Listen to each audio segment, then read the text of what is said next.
Remember our troops abroad and their families here at home. Thank you. Will the council join on the day for our presentation?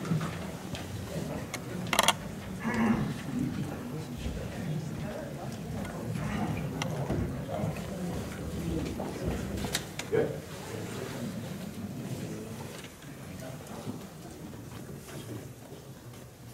So every month we have our Employee of the Month.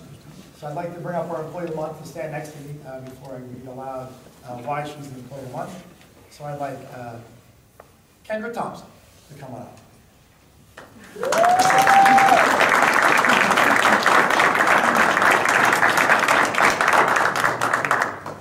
Now Kendra is known as Kenny. Yes. And she's an outstanding basketball player. So Kendra is the Belmar Youth Club coordinator. She's a lifelong Belmar Lakecomer resident. She went to the youth club as a child and has jumped at the chance to run the program in 2014. In just her second year of coordinating the program, it has doubled because of her leadership, creativity, and connection with the kids. Kendra has made the youth club a fun, safe environment that children look forward to attending. Some of the field trips Kendra has coordinated with the youth club include a field trip to the Go Play Arcade, dances, and game truck visits as well. Councilwoman Nicolay actually is a champion of the Belmar Youth Club and is always advocating for programming through donations that we did at the Mayor's Ball last 2 years. So congratulations on being in the Employee Month. Anything you want to say to everyone here? If you have kids in 3rd through 8th grade and they still want to come, we have 3 weeks left. Bringing one down. It's on Saturdays from 5 to 7, 7:30 to 9:30. Definitely come. I thought I was here to just to get a check from the Belmar Youth Club. So I'm a little overwhelmed, but so that's it. Thanks. Another nice thing is Kenny's going to have a picture up on the Zoom board.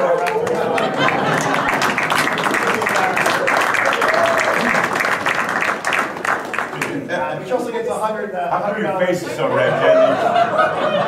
Big picture now. She also gets $100 in Belmar bucks to spend at any business in town. Awesome. And she gets this really fancy hat. Awesome. If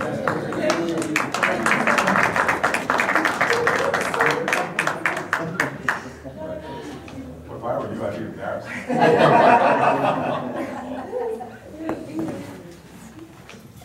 You got it. Don't trip. Oh, good, the microphone.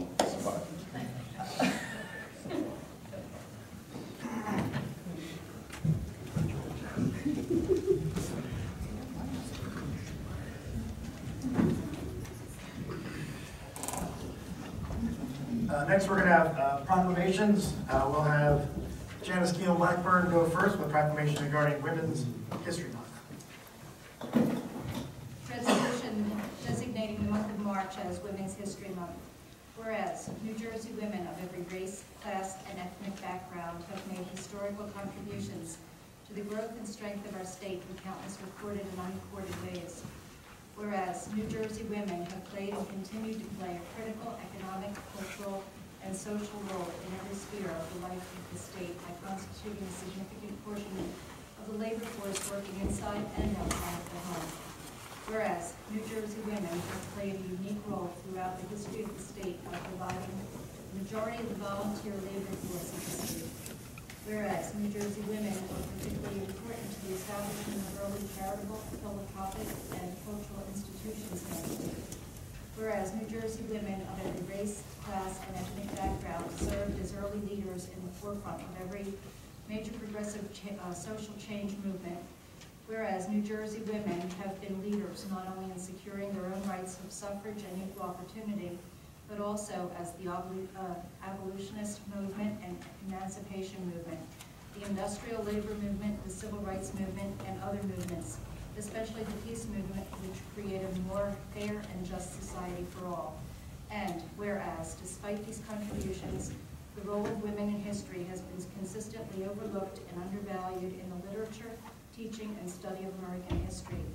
Whereas the Department of Community Affairs, specifically the Division of Women's Goals, are to remember and celebrate New Jersey women and to ensure that New Jersey women are offered equal opportunities in education, the workforce, and healthcare regardless of age, sexual orientation, income, ethnicity, race, or religion. Identify, implement, measure, and coordinate programs that address the needs of New Jersey women. Engage in continuous study and research on issues affecting New Jersey women and their families. Develop policy papers and legislative recommendations. Now, therefore, be it resolved by the governing body of the Borough of Belmar, State of New Jersey, that March 2015 is designated as Women's History Month under the National Women History Project's 2015 theme, Weaving the Stories of Women's Lives. Thank you, Councilman Leitner. Councilman Brennan? Thank you, Mr. Mayor. Whereas, throughout American history, millions of Irish immigrants have traveled to the United States of America in search of freedom, justice, and opportunity. And whereas, fleeing religious, social, and political discrimination, as well as starvation and disease, these immigrants depended on the strong spirit and character of their Irish heritage to succeed in the new land. And whereas, Americans of Irish descent have played a vital role in shaping our history and culture and exploring our frontiers and fortifying our democracy through their military and public service. And whereas organizations such as the Ancient Order of Hibernians and the Friendly Sons of Shillelaghs, to name a few, have allowed Irish Americans to gather with each other and honor their Irish heritage. And whereas Irish American Heritage Month celebrates the contributions of these talented and industrious people and recognizes their rich legacy, now therefore be it resolved that the Mayor and Council of the Borough of Belmar do hereby proclaim March 2015 as Irish American Heritage Month in the Borough of Belmar, County of Monmouth, State of New Jersey, and urge the citizens of Belmar to celebrate the contributions of Irish Americans. Thank you, Councilman. Next, we're going to have public bids on our trailers on 13th Avenue. So if anyone's here to bid on those trailers, please come on forward.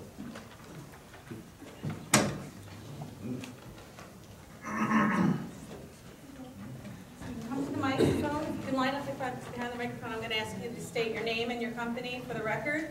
You're going to give your bid deposit to April, and then we'll commence the bidding.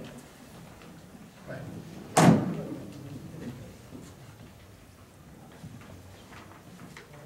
Sir? Okay. My name is Mike Basile. I'm the owner of Farq Products, a freehold-based gourmet sauce and catering business. We've been in business for 5 years. My business partner in this is Michael Joseph Tuttle, better known as Mikey Tuttle from the American Choppers TV show. If we win this bid, there might or might not be a nice-looking Belmar chopper next to the trailer. I've got a worldwide following. I've got 180,000 hits on my website. I've got Facebook likes up the wazoo. We sell also merchandise, including food. Everything is locally sourced. We try to hit as many farms as we can.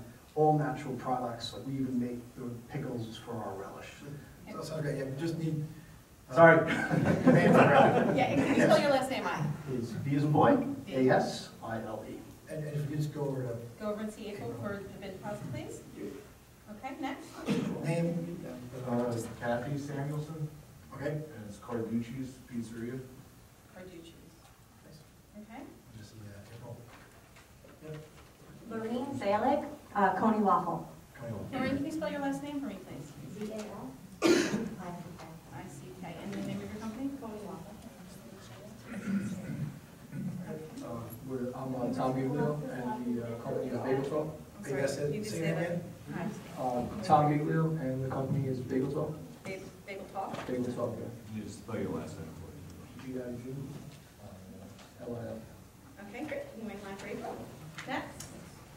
Hi, my name is John Cassidy, Kona Ice, John, can you spell your last name? C-A-S-S-I-D-Y.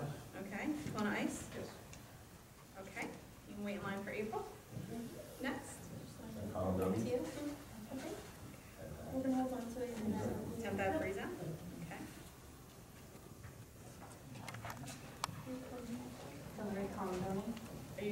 bidding separately? Okay. No, I'm just. That's it for now.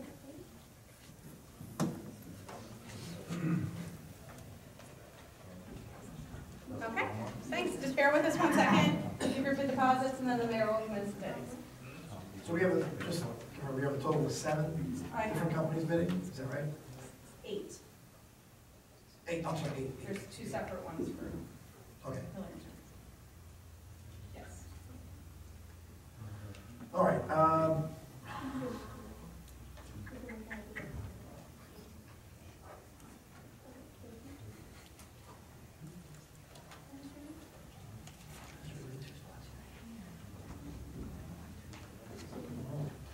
Oh, guys, you want to sit You down? can remain standing. We're going to commence the bidding in just a few minutes.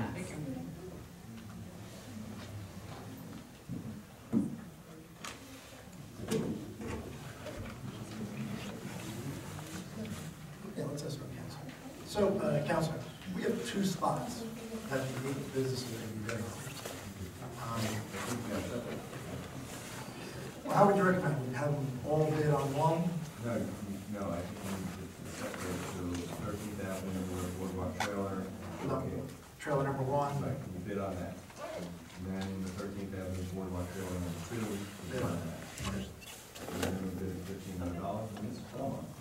They all bid on one, and then whoever wants to bid on 2?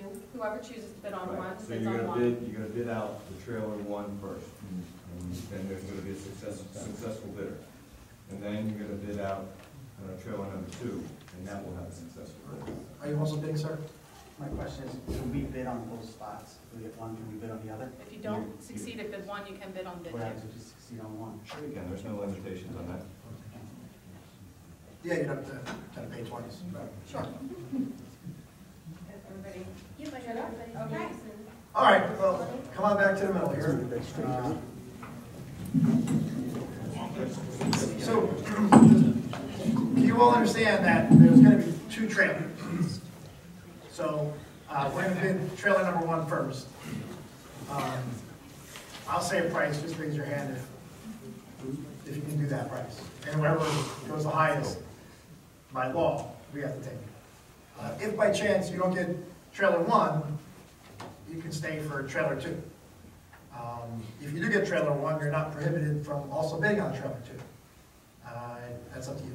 Jeremiah. And I think it's important, Mayor, that as the bid process goes through, that people specifically identify themselves, say, look, bagel place, I bid $500, so that not only is it recorded on the tape, it's also recorded by the borough administrator, so that we make sure that we know who bid, how much, and, All right, so I'll do the prices, and you raise your hand and just say what your business is. And remember, the bid is going to be on a monthly basis. So right now, the opening bid is $1,500 a month. or 5 months. For a 5-month lease, yeah. So the lease terms, the lease length is going to remain the same. How much you pay per month is going to go up. So you want to just do the math in your head on that as well. All right? We're going to start the bidding at $1,500, and when we go up, it's going to be on a monthly basis. So this is the monthly rent that you'll be paying, everyone understands that. Everyone understands that. So we start at $1,500, let's say we go to $2,000. You bid $2,000, or you actually bid at $2,000, understand that, that's per month. It's not the total for the season. Not the total for the season, it's per month. And it's a 5-month lease. Okay? Everyone, all right. So, I guess everyone here is going to bid $1,500, right? So it's kind of silly for me to ask that. Raise your hand, for folks who'll bid $2,000 a month. Does Colleen need to record all their names? Well, I think what you do is that someone has to identify, hey, look, the bagel place, and I apologize for the bagel place only because. I know, we don't really know them, so. Right, so I think someone has to identify themselves. Right. All right, let's go from left to right, but identify your business. Background price is $2,000. So that being said, then all you need to do is then say, okay, look, we have a $2,000 bid, does someone want to bid more, and then go up. You don't have to identify each one as a bid. All right, that's a good point. And honestly, we'll go in increments, just keep it simple. We'll go increments of 500, okay? So we have a bid of 2,000. Would someone be willing to bid 2,500? Nice, okay. There's a bid of 2,500. Would someone bid 3,000? Remember, this is on a month. Or 3,000. Did you get that, Colin? Yes. All right, so there's a bid of 3,000. Would someone bid 3,500? Bagel. Okay. 4,000. Someone bid 4,000. 4,500. Someone bid 4,500. Remember, Wait, just she's got it Sorry. right. I'm keeping up. I You got gotta it. identify All right, yourself. so right now we're at 4,500 a month. Does anyone want to bid beyond 4,500? Carducci's 5,000. 5,000. Okay. Does anyone want to do beyond 5,000 a month? 51. We're going to do it, Becker, we're going to 51. do it 5, well, 5. Yeah. You're right, 51. Carducci's 52. Okay. Becker, 53. 54. Carducci's 54. Becker, 55. Carducci's 56. Carducci's 56. Becker, 57. Carducci's 58. Carducci's 58. 6. Sorry, 6,000. Becker at 6,000. Carducci's 6,500. Carducci's at 6,500. No? All right, 6,500's out there. Going once. 6,600, 10th Avenue Freeze out. 67. Carducci's. 6,700 Carducci's. 68, 10th Ave. 69. Carducci's. 69 Carducci's. 7 for 10th Avenue Freeze out. 7,500. Carducci's. 7,500 Carducci's.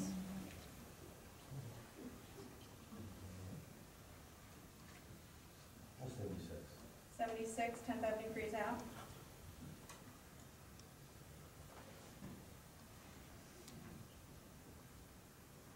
76. Last offer 7,600 from 10th Avenue Freeze out. All right, once, twice, no one else? 10th Avenue Freeze out. Congratulations.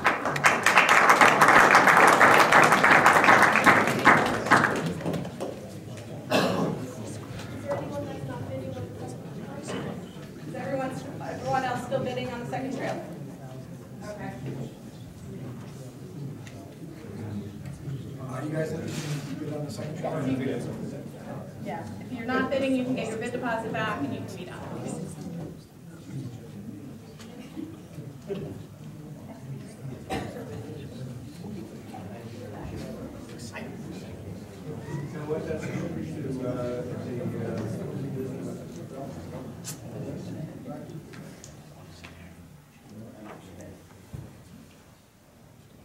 All right, trailer number 2. Well, so we had 8. We have 7 now. We now have 7. All right, so we're going to start, this is trailer number 2. We'll start at 1,500.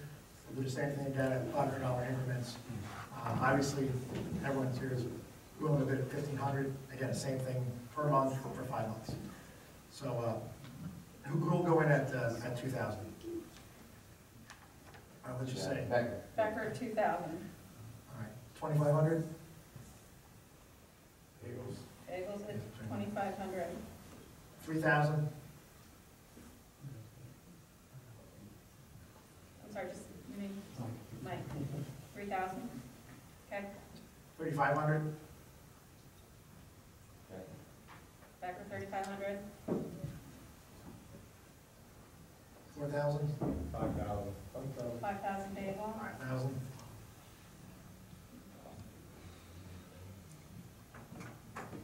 5,500? Carducci's 5,500. Anyone for 6,000? 10th Avenue Freeze out, 6,000. All right, let's open it. Anyone want to go above 6,000? 61. 6,100 Carducci's. 62 10th Avenue Freeze out.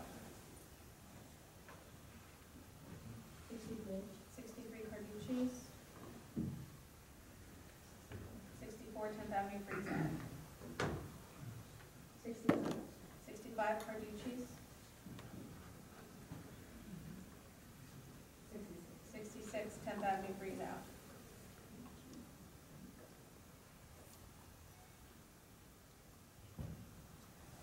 66? 67 Becker. 68 Carducci's. 68 Carducci's.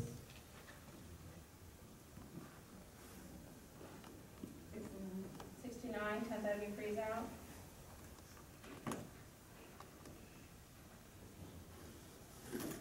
7 Carducci's. $7,000 a month Carducci's.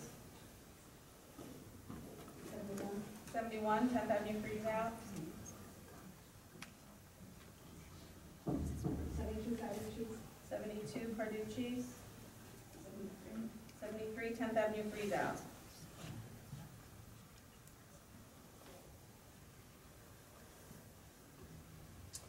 73? 73 is your last. 74 Becker.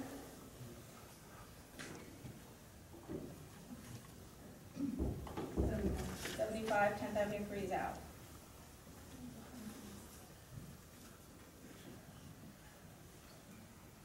Does anyone want to go above 75?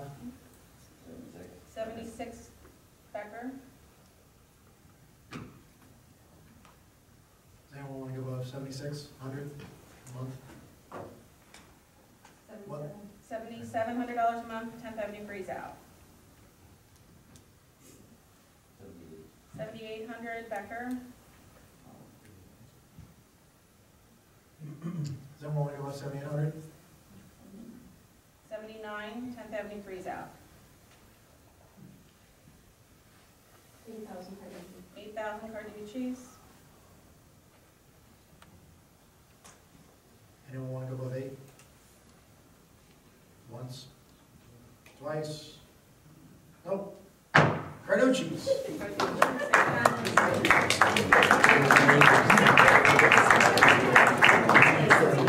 Thank you for everyone who bid. You can see April to get your bid deposit returned.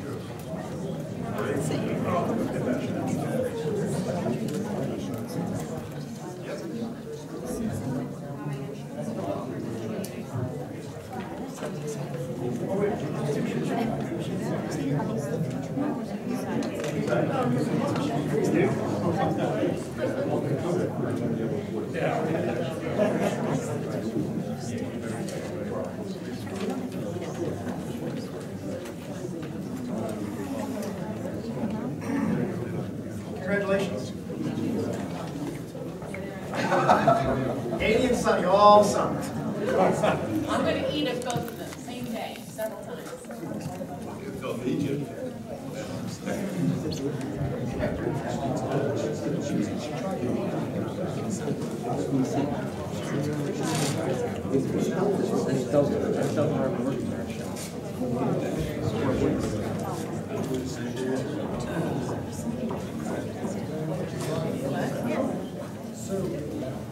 Stop by your house and saw you 50 pictures of the fire.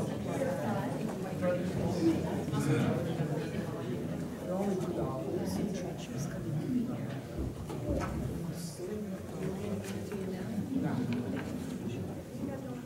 What's that?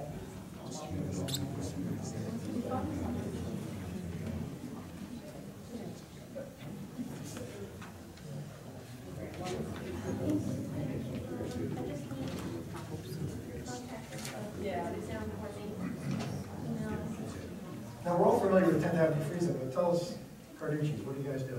Carducci's Pizzeria, we have homemade ice cream, and we also do pizza. We're at the corner of 17th and Ocean Ave, and we also have another location in Wanamassa, in Ocean Township, near the Wegmans. And we've been doing ice cream as a family for like 15 years, so we used to be nationwide in grocery stores with our product. And Mayor, I think Kentucky Freeze, I was thinking of a different concept for their truck. Sure, what do you guys think? We're probably going to include smoothies, lassi bowls, more health, and then the average stuff like the combos, like hot dog combo, hamburger, chicken finger,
Maybe we should privatize it.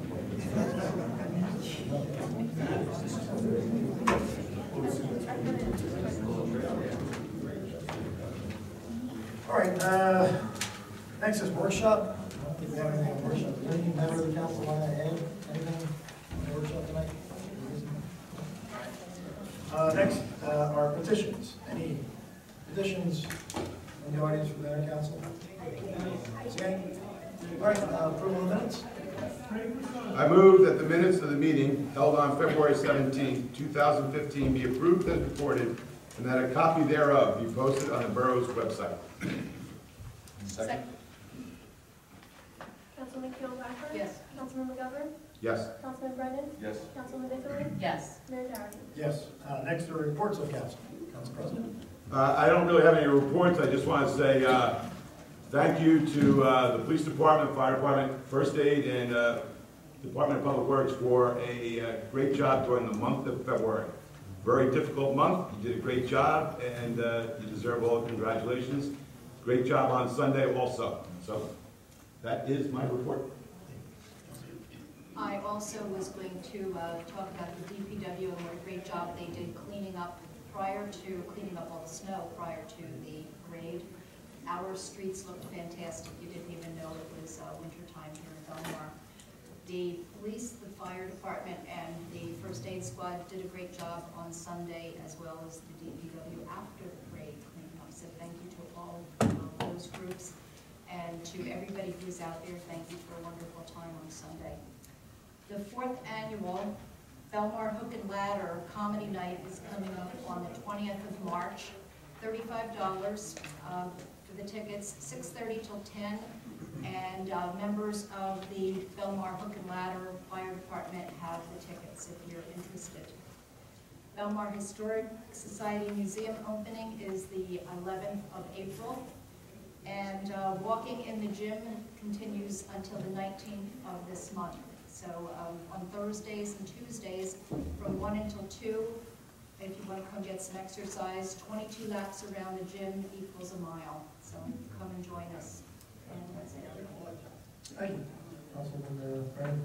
Thank you, Mr. Mayor. I also wanted to commend police, fire, and first aid. That was really like quite a parade. It really was. And particularly, I don't think we've had too many first aid calls for people slipping on ice at the parade. Other things, but not for that. And I particularly want to commend Public Works. Not only were they cleaning up from the parade, at the same time they were cleaning up that snow. And I saw crews of guys riding around on the back of the trucks in that weather, just doing their job. I was really, got to commend them. It was amazing. We are really lucky we have these people working for us. Really lucky. And I hope everybody had a great time at the parade. The one thing I wanted to let people know, Belmar's Community Garden is getting organized for, believe it or not, springtime. Those of you who might not be familiar with it, it's located down by the corner of 15th and E, right by the playground there. It's called the Magical Garden. And basically it's a great bunch of people, and all you need to do is go over and help plant seeds, weed, take a turn watering. Anybody who's interested can contact Carol Davies. Her email is cbdav@optonline.net. And that's it for me. Thank you, Mr. Mayor. Thank you. Councilwoman Whitman? Same thing about DPW. I mean, it was days and days before, just saw them everywhere, and they did a fantastic job. It was a great, great parade. Snow wasn't going to stop us from having fun. Reports, DPW first, and this is word for word what I got from Mike Campbell. Snow, parade, snow, Celtic Chase, snow, lifeguard stands, snow. So they've been very, very busy. Belmar Arts Council has an opening of the new show titled People, Saturday, March 7th, 5 to 7 p.m. Located at 7th Avenue Railroad tracks. It's a juried photography art show. Everyone's invited, no admission charge, and it runs through April the 10th. St. Rose High School is planning a spring musical for April and May. Parent-teacher conferences are Thursday, March 5th from 6:30 to 8:30. St. Rose Grammar School, open house on the 5th. They've got a 3rd grade class trip on the 6th. The week of the 9th is Terra Nova testing. A PTA meeting on the 10th, 4-hour day on the 11th. St. Patty's Day Student Council dance on the 13th. And pancake breakfast on the 15th. The elementary school, Belmar Elementary School, they're presenting Little Mermaid on March 27th at 7 p.m. and Saturday the 28th at 2 p.m. Join Ariel, King, Triton, and Ursula. My daughter's a seagull. She'll try harder next year. To bring this well-loved tale of good triumph over evil to the stage. The Health Council sponsored the 2nd annual Chopped Contest, where the children all created salad recipes. And Mayor Doherty and Mayor Wilton were judges. The winning salad was Belmar salad, which is baby spinach, avocado, tomato, cucumber, sliced almonds, and cilantro vinaigrette. Makes me hungry. On the 13th, the Belmar School hosted the Sharing Our Arts with performing arts students, and then Schroth School. The Schroth School is a school for students with various disabilities. Our students help prepare a collaborative concert event showcasing the talents and abilities of both schools. And lastly, on the 27th, the school did Read Across America. Myself, Mayor Wilton, Mayor Doherty, and a few others from council. We were able to read to the students for Dr. Seuss Day, and it was great. It was very enjoyable. The mayor and I had a tongue twister contest, and I won. And lastly, the BBP, Belmar Business Partnership, they are working very hard putting together a Facebook marketing campaign. What they're going to be doing are 12 videos, one each month, highlighting Belmar. It's going to be live video or video of Belmar to entice businesses to come to the area. And they're expecting to reach 69,422 people with these videos, according to the marketing that they did on it. So, good luck to them. Thank you. My voice is shot, so I'm going to just withhold my report till next meeting. That's all for our reports. Next is going to be public session on the resolution calendar. Councilwoman Nicolay's daughter has her last basketball game tonight, so she's going to excuse herself. They're undefeated, so a little bit of parenting. So we'll open up public session on the resolution calendar. If anyone has any comments, questions on the resolution calendar, please raise your hand and be called on, go to the microphone, state your name and address for the record. Yes, sir.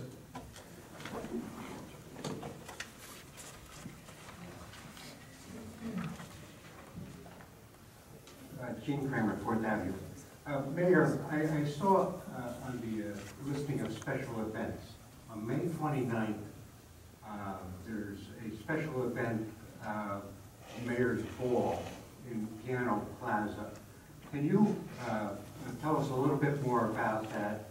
I know historically, I went to a couple of these in years past, and they were always held in a private hall. But last year, I guess there was one that was actually held in the plaza itself, and they erected a tent. Can you just give us a little bit of explanation of what this Mayor's Ball is, you know, where does the money come from? Does the borough get compensated for this? Or, you know, proceeds from the ball? What happens to that? Thank you. Sure. It's a fundraiser. Typically, it's businesses and people who live in Belmar and Compton. Tickets are usually about $75. We haven't set the price yet. And then we have a ad journal. Last year, the money went to the Belmar Youth Club, so we keep the money somewhere in town. I think this year, because of all they've done for our community, I think the money will probably go to the St. Vincent de Paul Society in St. Rose. And any expenses, the tent, food, all that, it's all paid for out of the money that's raised that night. And I think we actually may be moving that. I'm not sure if that date works, but we'll keep on for now. Any other comments, questions on the resolution calendar? Right. On the one resolution for the Marine Science Camp, I found out from Roy Childers of the FOBH, they have a Marine Science Camp out of FOBH. I wonder if we should maybe pull that resolution tonight and talk to make sure that the FOBH, with their sailing program, isn't the same program at the same place as these people that are bidding on it. Actually, you know, it's part of the reason why we wanted to bid it, to be honest. This Marine Science Camp has been, there's been an existing Marine Science Camp on the beach for the last 4 years. On the beach? On the L Street Beach, for the last 4 years. Without authority. Without authority. Well, that's the FOBH one. No. No. That is another camp, I think, called Discovery. So what I did last year when I realized that they were operating on our beach without a lease, without insurance, we said we would bid it this year so that we can coordinate and regulate what's happening on L Street Beach. What about the FOBH science camp? Well, if they've been conducting a science camp, honestly, They would have to bid it as well. they would have to bid it as well.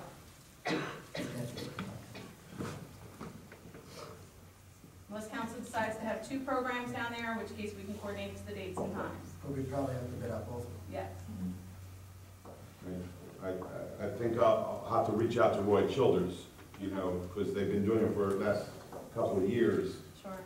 I think to be honest, Under the junior sailing program. I think they've been coordinating it with that. Well, we can pull it off tonight's agenda. Have you talk to Roy, maybe Roy Yeah. can talk. Can we do that? So that, just so we don't have 2 conflicting groups down there, one, basically the FOBH, which is like a relative of our own recreation program. Yeah. How do we do this? I can do it first, you close the public session, and then amend your consent agenda. Well, I don't see anyone else, so I'll make a motion to close the public portion.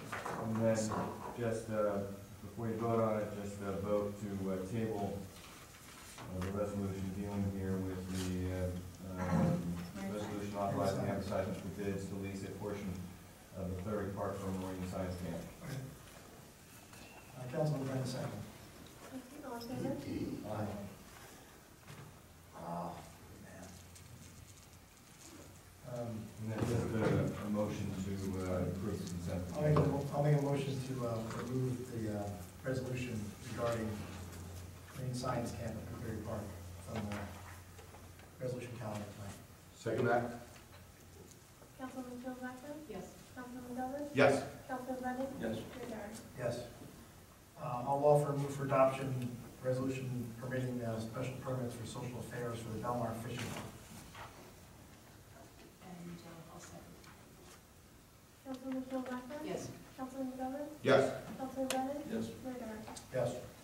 Next I'll offer to move the consent agenda. Second. Councilman Blackman? Yes. Councilman Delvin? Yes. Councilman Brennan? Yes. Mayor Dyer? Yes. Next are our ordinances. First one, ordinance 2015-12, second reading and public hearing. Ordinance amending supplementing chapter 19, traffic, section 19-40.1, parking meter zones and regulations. Revised general ordinance of the Borough of Belmar, County of Monmouth, New Jersey. There's going to be a public hearing on this for public comment. Do we have, One thing I asked our administrator to do, and hopefully it's working, there seemed to have been some confusion as to the area that's going to be included in the ordinance for parking spaces. So I just wanted her to show everyone where exactly these are going to be.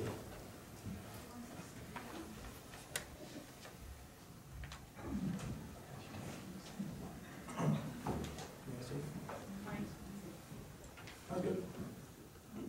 It'll brighten as it warms up. All projector. So we're going north to south.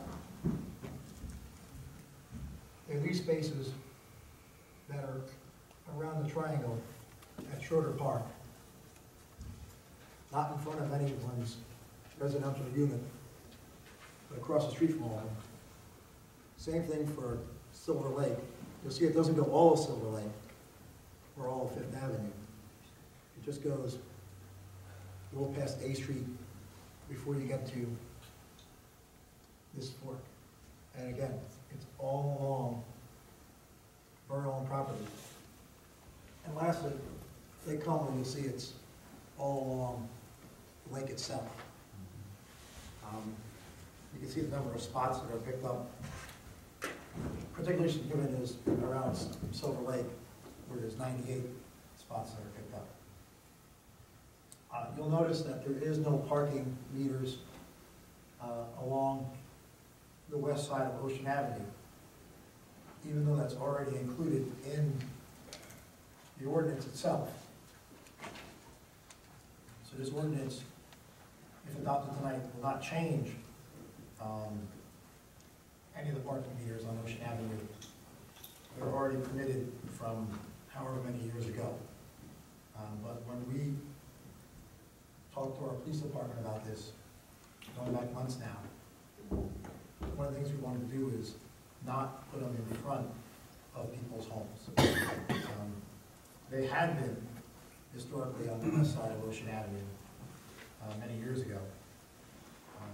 But again, we'd rather keep them around property that's owned by the borough and not in front of someone's home. So I just want everyone to have a visual as to where the changes will be from this ordinance. Okay? Before I open up, any questions from council as to everyone knows? Yeah, I have some questions. To be honest, I don't like it.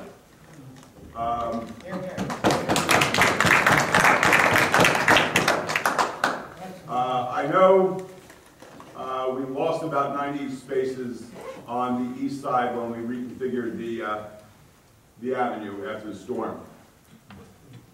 We could pick up those 90 if we go back to the west side, which has historically always been there. For about 18 summers, I collected the parking meters.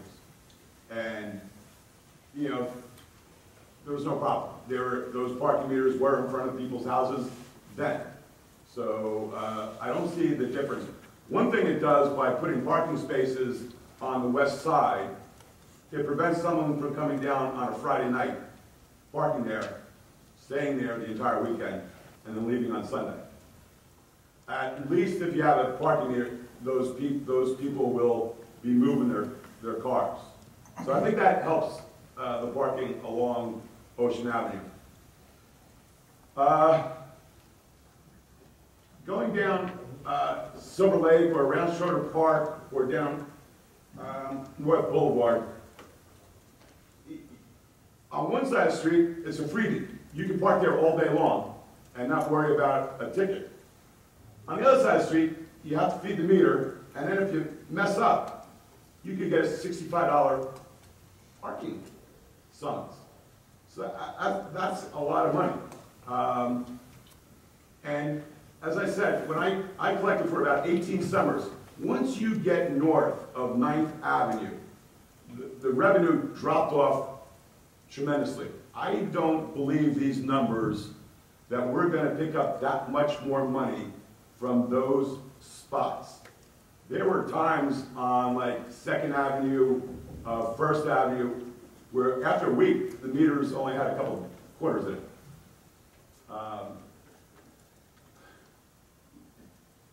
I just don't like going down the, I like picking up the 90 that we lost by going on the west side of the Ocean Avenue, but I like staying away from going down Silver Lake, Shorter Park, and North Boulevard. That's the way I feel.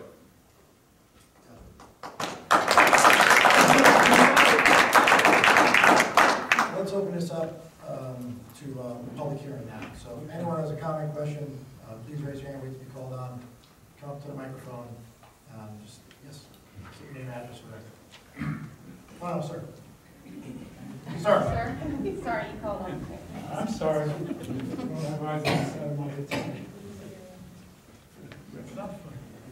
Good evening, Mayor and Council.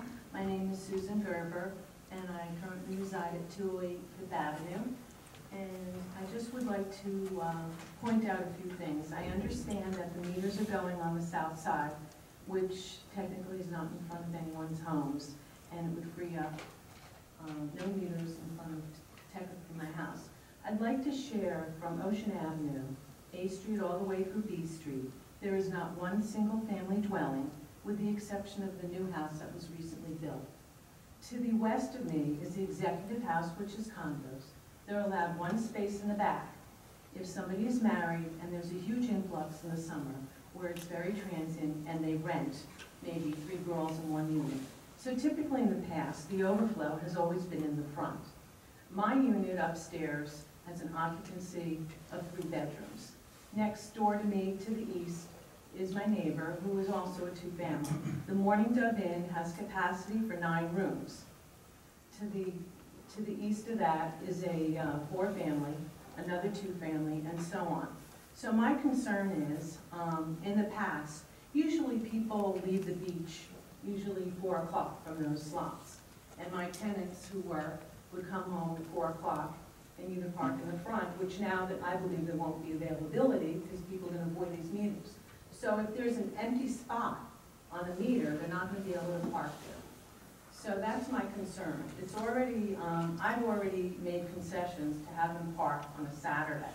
And what they do is as soon as a spot frees up, like at 4 o'clock, they'll take it. So now I'm going to be, I have to juggle with people that don't live currently in my residence. So I really feel it's an undue burden. It's already difficult to rent with the parking situation. So I really think if you proceed with that, you're going to have to, I would like to see some sort of concession. Either resident parking, assigned spaces for the houses, because it's not like a driveway, a single-family home. This is, multi-family dwellings that do not provide off-street parking. And I just really feel that it's a terrible burden. And I don't think I know those spaces aren't going to be in front. The other concern I had is last year I did a lot of work due to Sandy. And with my driveway, I couldn't park there, so I had to park in the street. And as soon as something was available across the street, I, was able to park there. And now I'm going to have to pay. If not that I have to do more work or anything like that. So I'm very concerned and very upset about it. So I really hope you take this into consideration. Thank you. Any other comments, questions? Okay.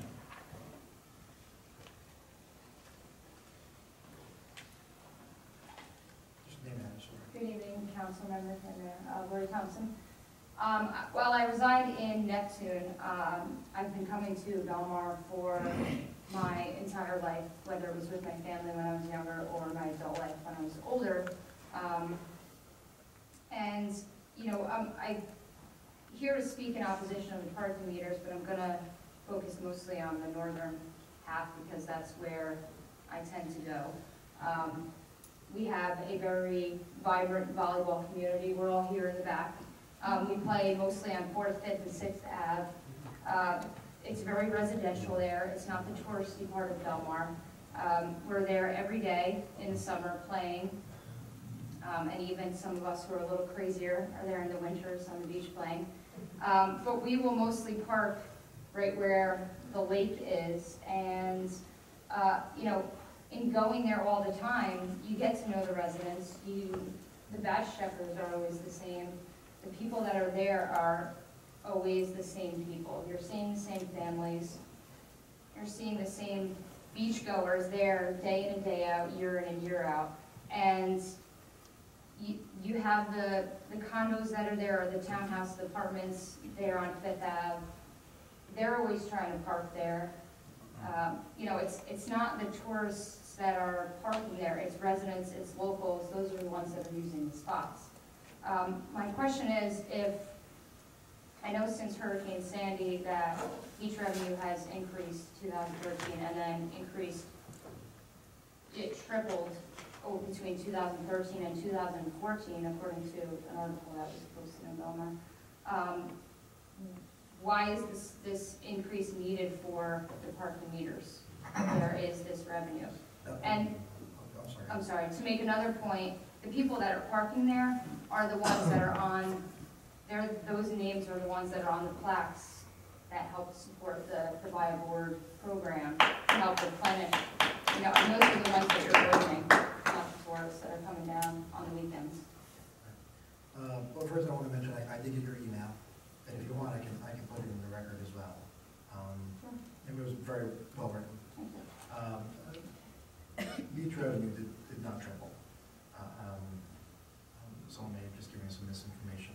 So it was in a news article. Yeah, no, if it tripled, we'd be swimming in money.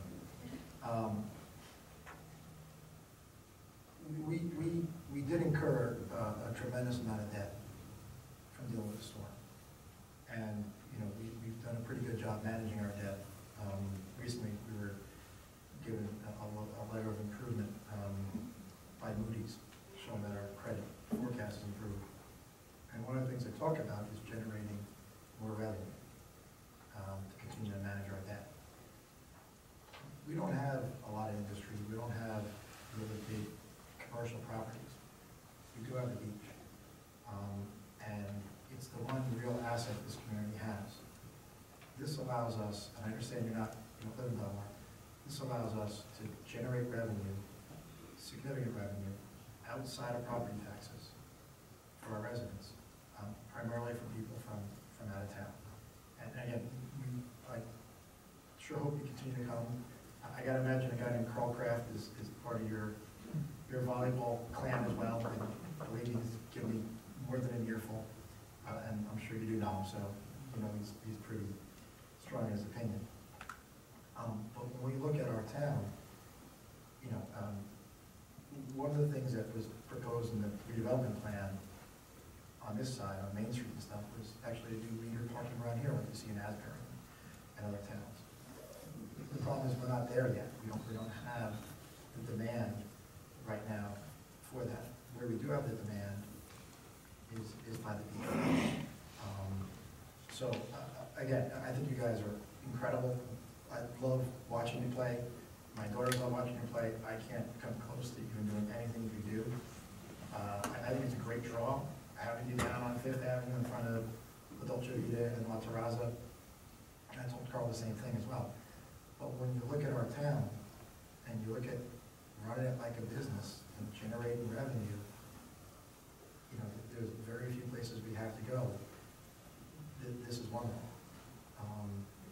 And I will tell you, when we say meters, I know people think like the old school, where you sit there and put quarters in. You know, this is where you, sort of like Asbury, where you go and you put your credit card in and figure out how many hours you want to be there. And we're talking about $1 an hour. Don't get me wrong, I know you guys come and play for many hours, and that sounds like it could get expensive. But it's also somewhat convenient the way these things are set up now. None of this is necessarily going to make you happy. But I'm telling you, when you look at the finances of a town like this is the one opportunity we have to raise that type of revenue. And again, I understand Councilman McGovern's comments and thoughts. We just happen to differ. I really do like the idea of keeping it away from the front of people's homes. And that was another thing I talked to Carl about. I think we would just rather spend the $10 on the businesses than on the parking meters. You know, we whether you're a resident or you're a local, you know, you're spending money every month here, you know, off season or in season for the businesses and to revitalize, you know, this community. It's not Asbury, and that's not a bad thing. You know, the parking meters are one of the biggest criticisms in Asbury because of how they're run and how they're everywhere, and the residents don't even like that. No, but I'll, and not to use them as an example, since they put them in, I mean, they get tremendous revenue out of it, and their businesses are booming. I mean, I go to Asbury's enough, but not a whole lot. And last time I was there was for the new beer garden, you know, lying around the corner for the thing. So and here's the other thing I would tell you, and I'm being very honest. If by chance this is a disaster, right, doesn't make any sense, you know, we'll pull it. So the way I kind of look at it is it's sort of a one-year pilot. If it's successful, not for nothing, it makes sense to keep it. If it's again, if we see that it's not working, we'll pull it. And it's not like meters at every space, it's one kiosk. The cost to set this up is pretty inexpensive, particularly how much we generate off of it. So, I mean, again, I don't have any real good concessions for you, but you know, if this doesn't work, then we would pull it for 2015, or 2016. But it seems like it's worthwhile for 2015. Thank you. Yes, sir. Good evening, Frank Giannacci, 5 Ocean Avenue, Councilwoman Gil Blackburn, Councilwoman Nicolai, Councilman Brennan, Councilman McGovern, Mayor Dart. Good evening. I'm going to read it for you. Although I object to this entire ordinance, my focus is going to be on Schroeder Park, because these parking spots aimed for metering are adjacent to my property. They're adjacent to it. You can see it right there. And they're heavily relied on by the residents of Northwind condominiums at 5 Ocean Avenue, River Ridge Apartments, you see the building, the White House seasonal renters, and others living around the park. 3 Ocean Avenue, Northwind condominiums, River Ridge house approximately 81 residential units. These have one off-street parking place with many residents having more than one park, totally dependent on the street parking around Schroeder Park. In the summer, the White House adds an additional competition for these off-street parking places. In fact, by requiring me to pay into a meter on weekends for the 15 weeks of the summer for one of my 2 cars, I'll have to pay another $330 to the township. It didn't cost me anything for the previous 15 years. That's just for weekends. I consider this to be a tax, not for everyone in Belmar, but one specifically carved out for us lucky to have meters where we need parking. We don't have off-street parking for multiple cars in our driveways. We won't have the convenience of driving up to our homes and just walking right in. Our guests won't either. It is undeniable that metering these spots will cause a significant negative impact to the residents in this densely populated area. If I remember correctly, the town lost 91 parking spots after rebuilding the boardwalk. There were 430 total spots, and now there are 339, roughly. That reduction of 21% needed to be made up for. At the last meeting, I made a recommendation that the town consider increasing the existing meter costs to make up that shortfall, and I stand by my recommendation. A 25% increase would cover that shortfall, and a 50% increase would provide additional revenues. It's not complicated, it's simple math. And these prime spots are mainly used by out-of-towners who this ordinance claims to target. That's the current meters. I am somewhat certain that you have good intentions, and you truly believe that this won't hurt residents, however it will. And I hope that message doesn't get lost. It will make life more difficult during the months when life is difficult enough. We deal with the inconveniences in the summer because we love it here. We endure the winter months here, supporting local businesses because we look forward to the summers here. I can't even begin to quantify how this will affect the property values in this area, but I can't imagine they will increase. Unintended and unforeseen consequences are in our future if this passes. This ordinance is just a bad idea from every perspective. I found an interesting article in the Asbury Park Press from last year, September 19th, entitled, "Put an End to Parking Meter Ripoffs." It's about other shore towns, but amazingly appropriate today for Belmar. I just want to read the short first paragraph in the last line.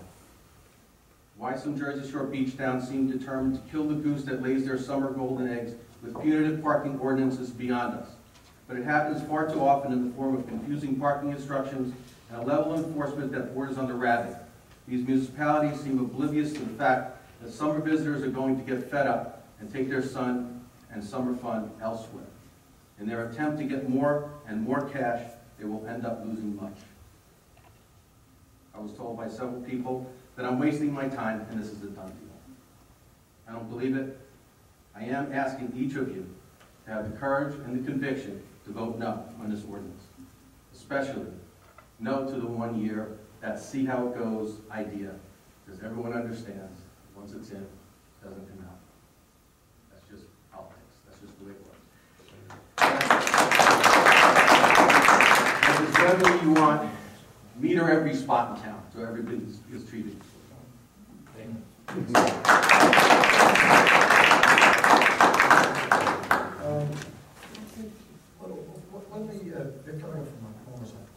Let me ask you this. Right now, it says the meters are going to go to 7 o'clock. Yes. Do you think it'd be helpful for you living there if instead of 7 o'clock, they went to 5 o'clock? No. And the reason is, it's simple. Parking stinks. There's a lot of people. It's dense. You can see it right there. It's all apartments. It's a very highly densely populated area. Or just throw a parking lot. Those spots are needed. There's an influx of visitors down there that is crazy. And we won't have visitors at our place. We have a visitor, we have 2 spots, I have 1 on-street parking place. It doesn't matter, I gotta park someplace. And it's needed. Not only for them, but for everybody in those apartments, and everybody in the White House. People come into the Belmar Fishing Club, park there all the time, and they get there for early dinner. They're gonna be affected as well. I'm not here to talk about the Belmar Fishing Club, I'm talking about our place. Thank you. Lori? Can you come up 1 second? Do you think it would matter to you guys if it was changed from 7 o'clock to 5 o'clock? I mean, we're 7 a.m.? No. We're crazy, we're not that good. I mean, we're there until... No, I'm saying, what time do you get there at? We get there at 8, some of us get there earlier, 7, 8. AM or? AM. Okay, so I guess during the week, because just my own ignorance, whenever I see you guys, it's usually like after 5. It depends. I mean, it depends, those of us that I'm saying, would are it working matter, during the day get there. matter to you if it was 5 p.m. or 7 p.m. that it ended? In other words, if you got there after 5 o'clock, you wouldn't have to pay. During the week, yeah. During the week, yeah, I mean, ideally none, but yeah, Well, 5 is I definitely understand, better but than I'm 7, yeah. Yeah, I want to figure out if there's any way we could compromise. If on we were to something. come down after work, we'd play after 5. But, I mean, during the week too, it's, parking is a lot easier, after 5, so. But 5 is definitely better than 7. Okay. That's what you're asking. That's what I'm asking. Yeah, okay. Yes, sir.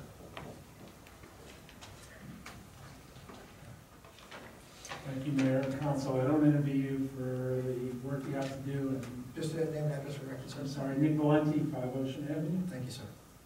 I'm a neighbor of Frank Giannacci. I'm also president of the Board of Trustees of the Condo Association.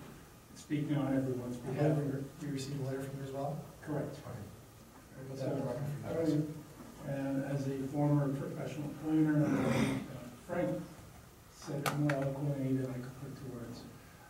But as a former professional planner, municipal planning board representative, this is the highest density area. Schroeder Park is the highest density area in the town. And it's, as I said in the letter, 10 pounds of nails in a 5-pound bag. And it's not just the meter cost that's going to hit us. It's going to be, oh darn, what time is it? And if it's a $65 fine, my wife, my daughter, the visitors, we forgot, and it was just a lapse of memory. It's not $1 an hour. It's $65 a day, and by a few mistakes, it's going to be a substantial amount of money in that regard. So, again, just speaking on behalf of the homeowners at Northwood, just want to say we oppose the ordinance. Thank you.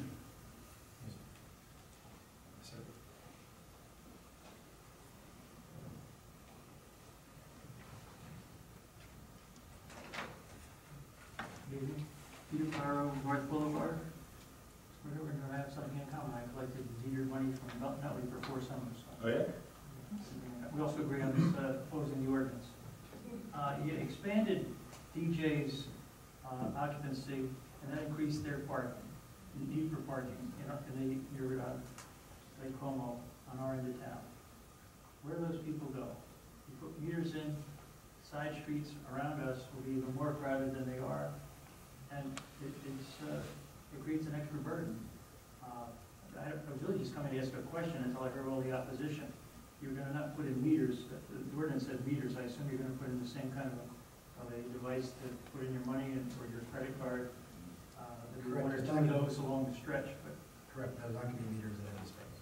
But it's a burden on the parking in our end of town. As anybody who drives down there on a summer weekend, it's packed. It goes all the way down to Main Street on North Boulevard and Lake Como as well. There's just a tremendous parking problem that I don't see how the parking meters solves the problem one way or the other. It's going to shift the people from where the meters are to the side streets, and that's already crowded, very crowded as I'm sure the police chief will tell you, driving through there with the police cruisers. They have difficulty getting through on a summer weekend because it is so crowded. Well, I've joined with Mr. McGovern. I don't too often, but I joined on this one. Thank you. Thank you.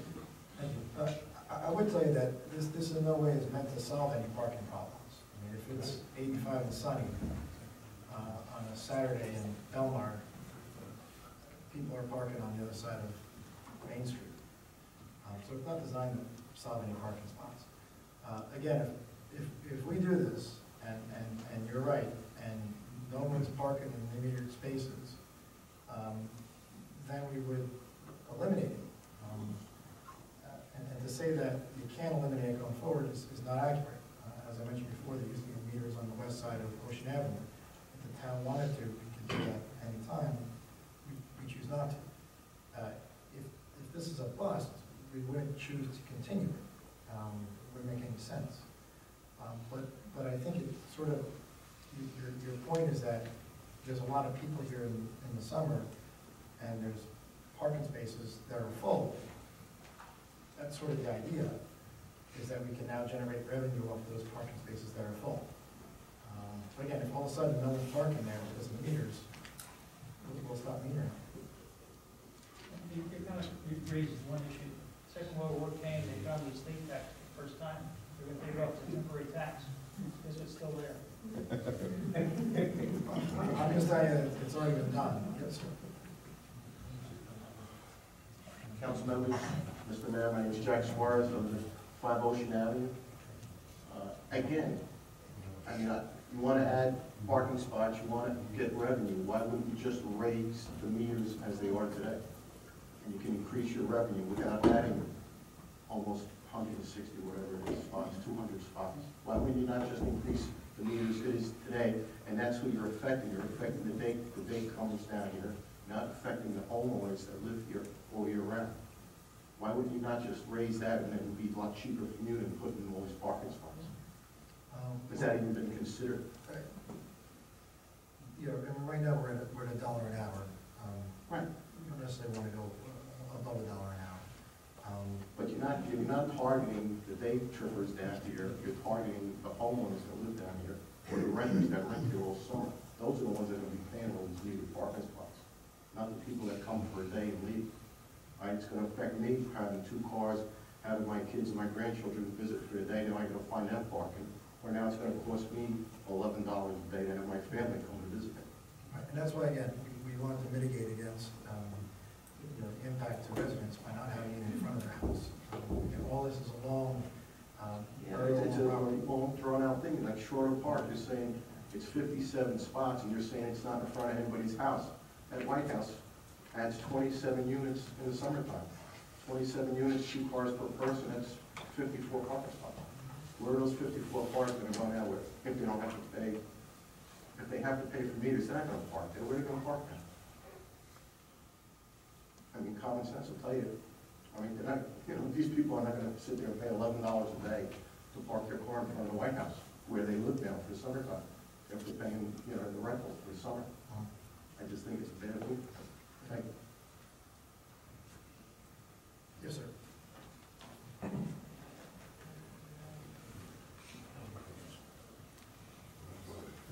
Brendan Reed, 100 Ninth Avenue.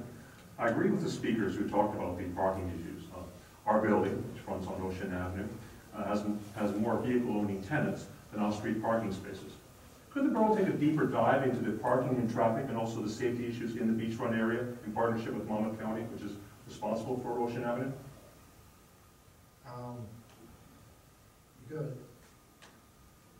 Thank you. Thank you, sir. Yes, ma'am.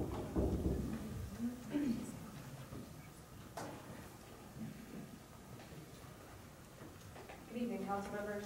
My name is Rebecca Carroll. I actually live in Wall Township, but I'm representing myself and all the volleyball players that go to 5th Avenue and 6th Avenue. We've been playing there for countless, over 10 years. I personally have been playing there since at least 2005. We faithfully go to the beach every weekend, all day long. Listening to some of these arguments, I and we are here because we're opposed to this ordinance. And listening to what's been said, this really is very scary because it's a slippery slope. Once you install meters in certain spots, then you've upped your revenue, and then you have to justify that same revenue for the following year. You can never go back. I don't understand why you're targeting, I do understand why you're targeting specific areas. However, what you're doing here is alienating specific groups of people. And if you're a shore town and you justify your existence, if we're a shore town, we attract people to the beach, what I don't understand is why you're not spreading out this burden better than you are right with this plan in particular. I mean, and again, like I said, you can justify parking meters with the arguments about needing the revenue any year. 20 years from now, 10 years ago, you can say that any year.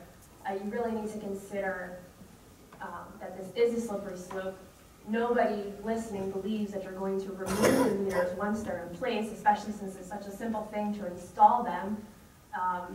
And I don't understand why you want to alienate those of us who play volleyball at 5th and 6th Ave precisely because we are the ones that donated of our own free will because we like Belmar and we like its characteristics, and we in particular like its characteristics around 5th and 6th Avenue. I don't understand why you want to alienate us, particularly because we as volleyball players utilize a portion of the beach that nobody else wants to utilize.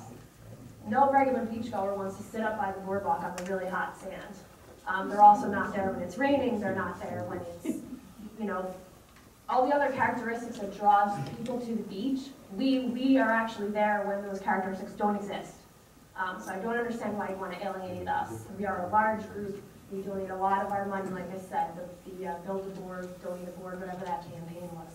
This plan seems to really target specific areas, and I understand you're doing it because there are not residents in front of these spaces. However, if you want to justify your revenue as a beach town, I don't understand why you're not kind of spreading it out. I would rather pay a little more for a beach badge than have to pay $10 a day that I'm there every weekend all summer long, 9 to 5, or 10 to 6, what have you. If you could please think about what you're doing. And again, I understand that you pick these spaces in particular because you don't want to target residences. So spread this burden out and don't just put it on particular groups of people. Thank you.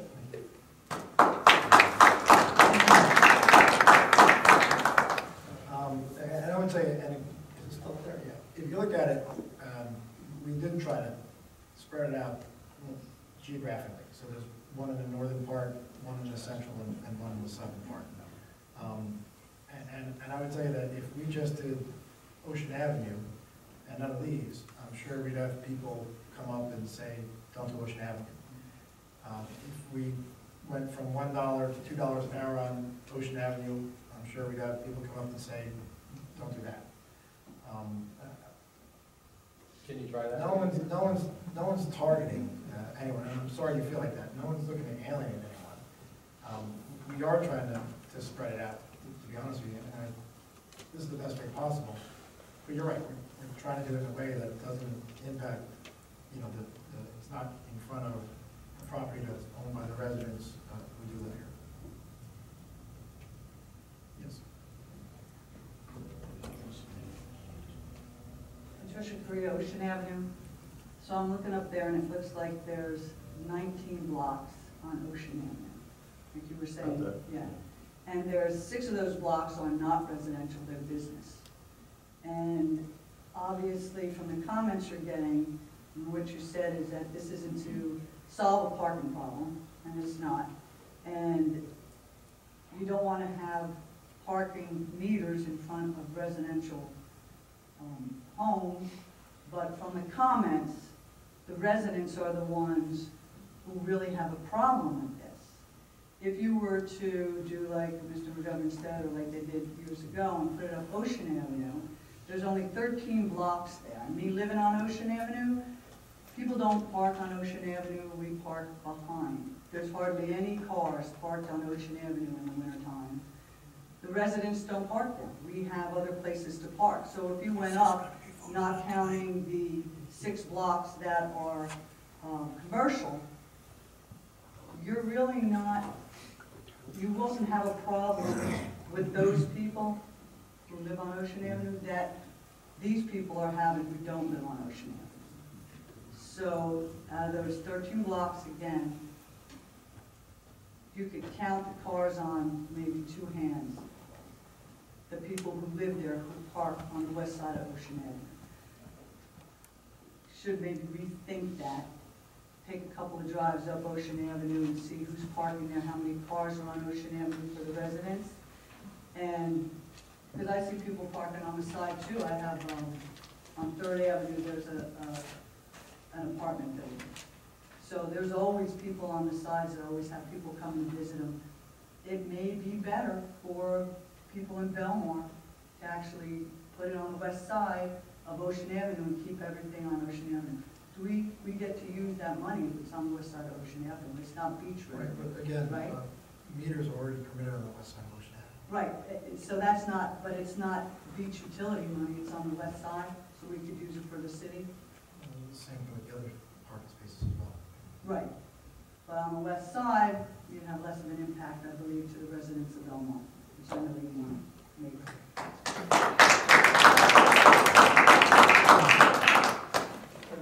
If you say this, Mayor, Tom Hilberger, 1000 River Road, as you say, this is not about the parking, to help parking. It's about revenue, is that correct? Well, I said it's not going to solve a parking problem. There's always going to be a parking problem in Belmar if it's 85 inside. Correct. You know, me and my wife, we don't drive down there in the summer, we walk. So it's not really, doesn't affect us much. But I'd like to know, you studied this, obviously. What's your projected amount of money you'll make in these $5? Somewhere around $116,000. 115? 116, yes. Okay. Now, if you don't make that, let's say you make 85, would that be 85,000? Would that mean that the project was a failure to you? It depends, because there's 3 different areas, right? So let's say Peter Pyro's right, no one parks along Lake Como. And Lake Como, instead of, kicking in, we project about 28,000, it's 2,000. But the other ones do well. And yeah, then we phase out the parking for Lake Como, because it doesn't make any sense to put it that way. So this is more or less, then you're just saying you'd kill it for Lake Como, but keep the other 2? If it's performing, then yeah. So you have a projected figure for each one? Correct. So why don't you just do it as a 1-year thing with the proviso that if each one doesn't make it, their number, then that one is eliminated, and put it in writing. That's what we effectively do practically. I don't know how you put it in concordance, but effectively that's what I'm saying. But if it's in writing, it's a little better, isn't it? I don't think so. You don't think so? No, sir. Well, would somebody like to make put an amendment on this motion at this late date? There is no motion. Well, this question that's before the board that's gonna be voted on tonight, right?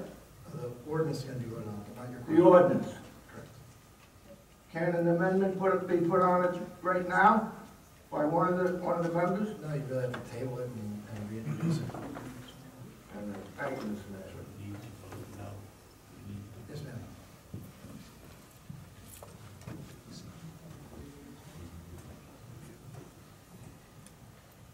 Hi, Gina Colucci, 206 Fifth Avenue. Clearly, this plan affects me. You know, we do have a driveway, but I have tenants. I have a lot of company because everybody knows when you live in Belmar, you have a lot of friends. Somebody wants to come to the beach. And you know, I could sit here and repeat all these facts. Everybody brought up all night, and they've done a fantastic job researching them. I didn't. What I do want to say is, what are you doing to the charm of our beach? Where's the charm? This is a beach town. This is no Point Pleasant. Thank you. Thank you. Yes, sir.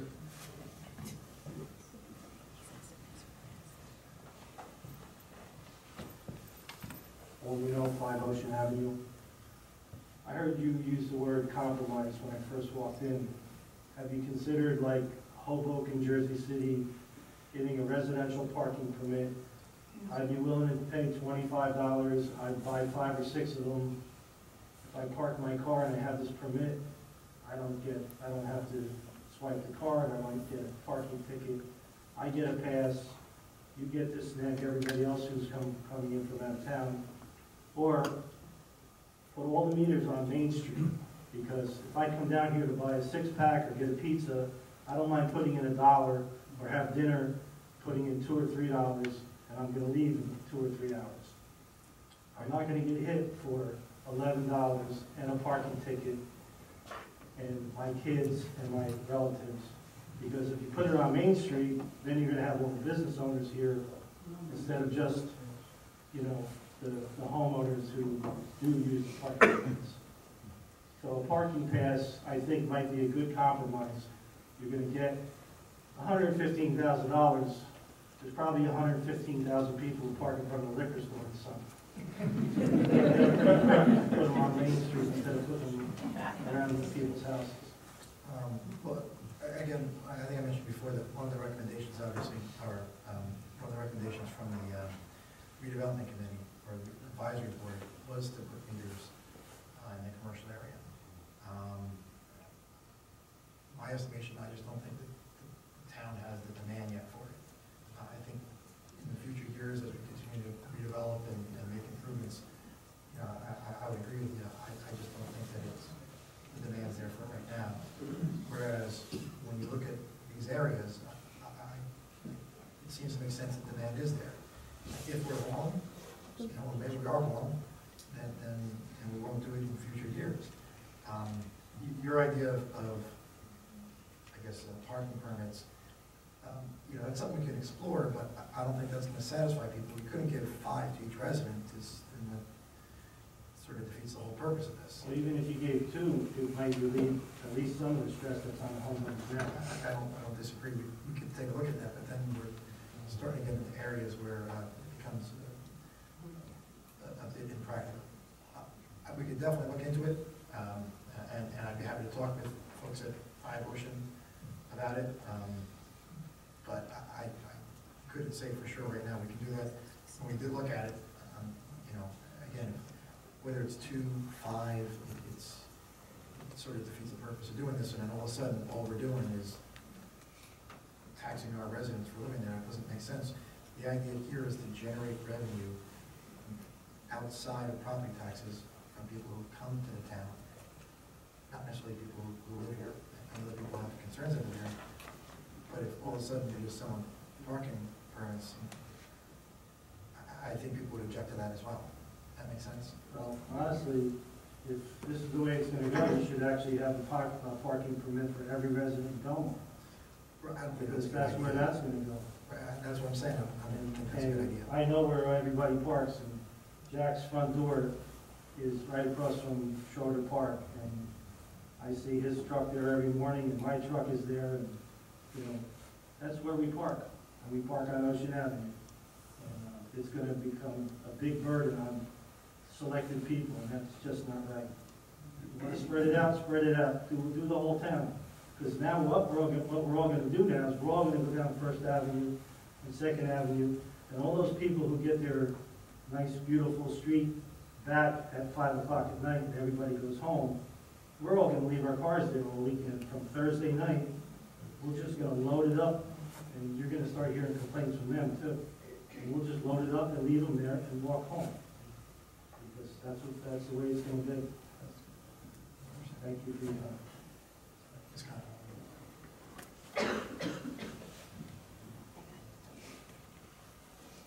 Andy de la Ponte, 1002 Main Street. With all respect to all of you, this is not have to be personal. This is business. First of all, who give you the ideas to think about parking on anywhere in town? We used to have that, where the Joy Gilman used to be and Maria Hernandez, and they say it was not profit, where it was quarter now. Now I heard you say $1 an hour or $2 an hour, I don't know. $1.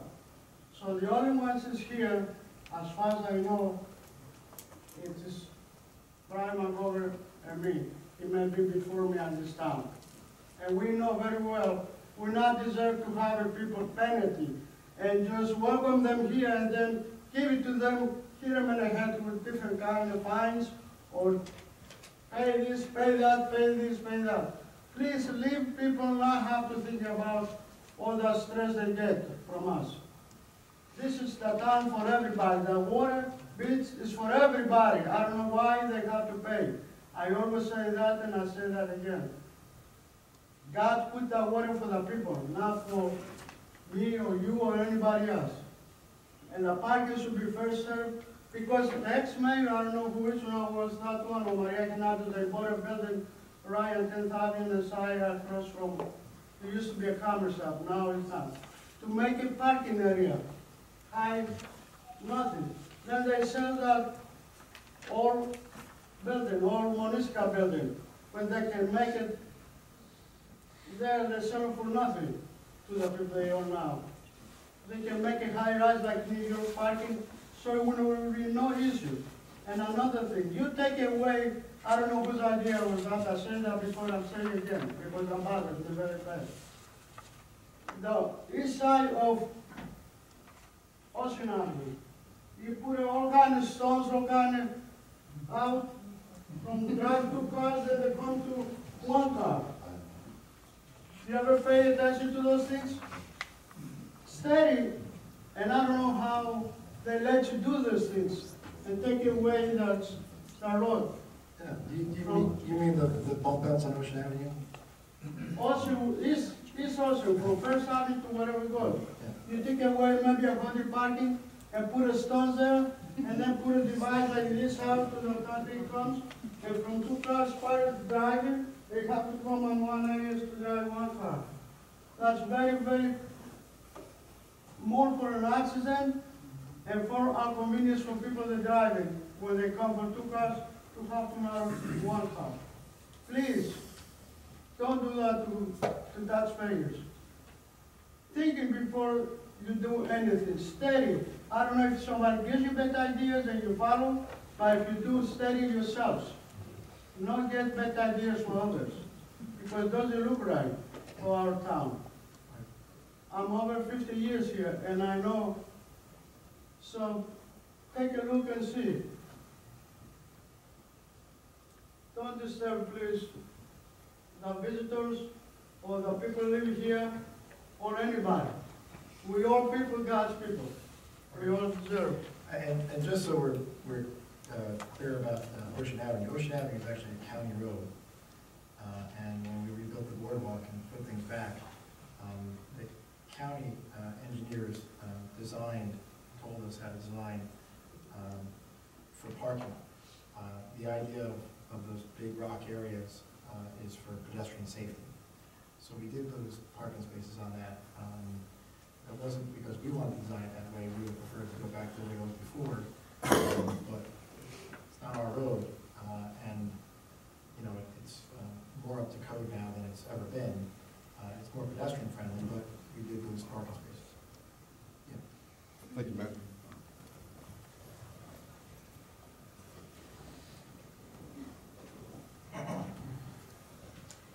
David Schneck, 302 C Street. I'm sorry you don't feel well. You sound terrible. You know, so hope we will be able to get the meeting over with. You go home, have some chicken soup, and feel better. Just a point of clarification. The meters along Ocean Avenue, that's part of the parking authority, Belmar Parking Authority, right? These would be as well. So we have the revenues, does that get split between the beach utility and the municipal end of the budget, or how does that work? Is there a formula? What is it like? The revenues collected during beach operating hours go to the beach utility? Right now, it's a 60-40 split, 60 to the town, 40 to the beach. And any hour of the operation, it goes 60 to the town, I'm sorry, 40 to the beach. And that would be the case even for the new meters, or? You can make the case, but remember that we're in charge of the beach utility anyway, so it's. Right, but the money can only be spent a certain way when it's collected for the beach utility, right? Whereas when it's collected for the municipality, there's a lot more flexibility where how we can use the funds, right? Both of them are used to keep property taxes stable. Right, but I imagine that the money is more more needed in the municipal utility than in the beach utility. Just one other. Remember, it all goes into parking utility. The parking utility, which is then divided up 60-40 between the municipal and the beach, if I'm not mistaken, right? Well, it stays in the 60% stays in the parking utility, 40% goes to the beach utility. But again, it's all. Oh, I see. It's all in one budget. So, okay, and just one more question. The enforcement that would require having the specials now walking up and around like Shorter Park, and you have to have actually people walking around checking so it would require, we would have to have the specials like walking up around instead of just along the boards there. They'd have to go up along the new metered systems are a lot more efficient for that, as opposed to having to look at each and every single space. You just go to the one kiosk. You get a report of violation. So don't you have to see if a car is in the spot though, or? Well, yeah, the car's not in the spot, and they don't pay. So would this put additional strain on the amount of specials that we would need, because they would have to not only patrol the beach, but then walk up and down Silver Lake, up one side? No, I mean, if there was I have them there anyway, Matt. Yeah, they're already there. They walk up and down the wall, they have to walk on the west side of Ocean Avenue. Right, but they'd have to be walking on Fifth and around Shorter Park. You don't go to each and every space to check a meter. It's one central location. I mean, we're looking at one kiosk at Schroeder, one at Como, and two at Silver Lake. That's it. All right, but they'd have to look and see if the cars are in the spot though, right? So, okay. Yeah. You'd have to see the license, but, okay, thank you.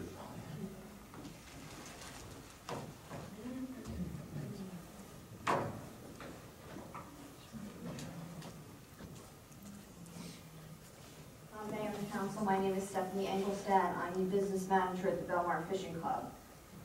We would like to tell you that how difficult it is for our members to park around the fishing club, especially around Schroeder Park. But after hearing from our neighbors across the street, I know that they have a much more difficult time. I would like to come and support the fact that maybe you could have the meters cut off at 4 or 5 o'clock. I know if people are coming home from work or they're coming to the fishing club, that would be very advantageous to us. In addition, we have nowhere for our employees to park. So we can't be open we're very rarely open during the day, during the beach time, because there's nowhere for our employees to park. So they end up parking all the way down Inlet Terrace, almost to Main Street on some very sunny days when it's nice out. So if you could consider cutting off the meters at 4 or 5 o'clock, that would be a great help to us. Appreciate that. And one other thing while you're here, hopefully everyone knows that as a business administrator for a fishing club is putting on a fundraiser 13th, which is a Saturday night. That's going to benefit our Home by Summer campaign. We still have 2 families that are displaced from Sandy. So if we could just give them a round of applause, I appreciate that.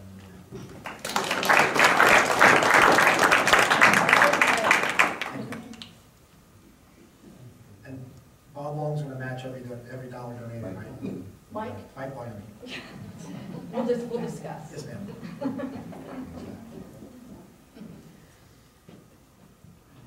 You're a volleyball player. And I live here. I'm tall. I'm not tall. You're like tall and in shape. I'm Beth Kirsten, 41611. So what I'm hearing is that we have a beautiful beach, that's why most of us all live here or play here or whatever. And to really increase the revenue, what I'm hearing, the parking is gonna affect people that aren't even going to the beach. So I say, why don't we just lift our beach badges a little bit more? You know, then it directly affects people that are coming, and the people that live here can park and walk to the beach. Meaning, whoever goes to the beach is gonna increase the revenue of the town. I really think the parking is not.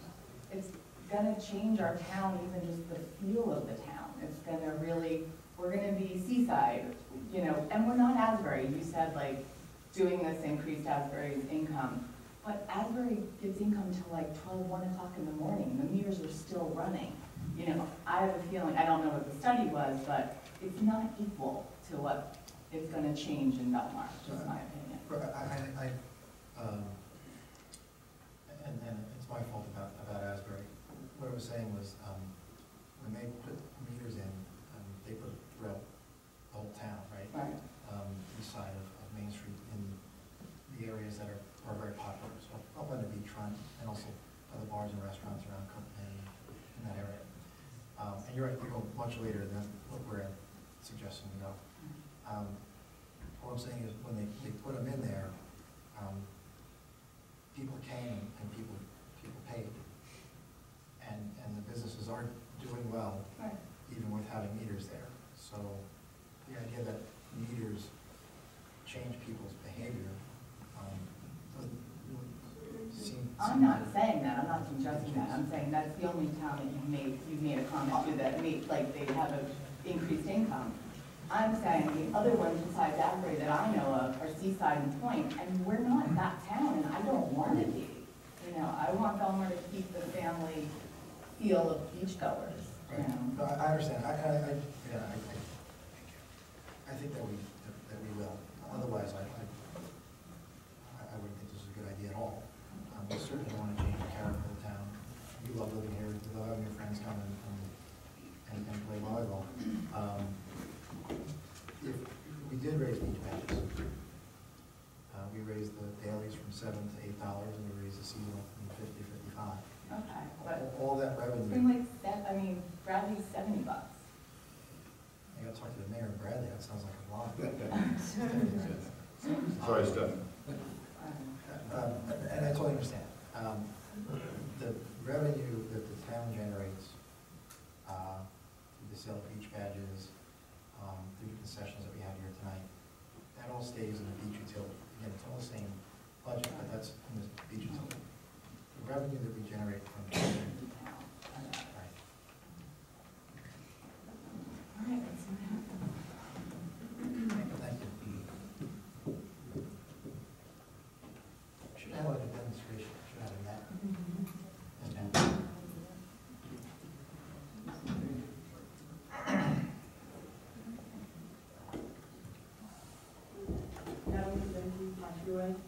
Volleyball player.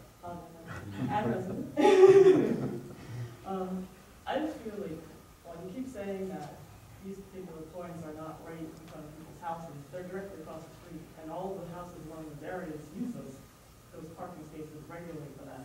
So I think it's very much targeting individual groups of people to add to their expenses. Whereas if you want to come, Councilman Government's idea of going on the other side of Ocean Avenue, it spreads it out and also makes more for the people that are coming into town versus the residents of the town. Right. And again, the ordinance doesn't change to the west side of Ocean Avenue. It's permitted to put meters up there, so the mayor and council could always just put them up there. They don't even change the ordinance. agree. I think that it's a little more, if we didn't have to do any of this parking stuff, charge parking, we wouldn't. But it's a great way to generate revenue outside of property taxes for people on Pine Tree. But if we put it in front of people's homes, even on Ocean Avenue, when we got up before, she does park in the back. Not everyone does. Not everyone is in a new home, some are in old homes on Ocean Avenue. And there are a lot of residents that do use Ocean Avenue, and they'll park there all day. So that's why, again, it sort of, to me, it's the lesser of all the evils that we have to look at. And it's a way that generates revenue for the town. As we've heard tonight, all of these areas are affecting many, many residents as well. So it's just picking and choosing which residents you're forcing a change on. Well, I think if we did this anywhere in town, we would have a whole load of people here objecting to it. If it was on Main Street, you'd have every business owner here objecting to it. If it was on, by Pine Tree Way, we'd have everyone on Pine Tree Way objecting to it. If it was on the Terrace, we'd have everyone on Terrace objecting to it. So I understand people's objections. I understand why. It's our responsibility to sort of balance that with the idea of generating revenue outside of property taxes in a way that, is minimal impact to the residents. And I think it's less of an impact if it's not in front of someone's home than if it is in front of someone's home. That makes sense. Thanks. No. Yes, sir.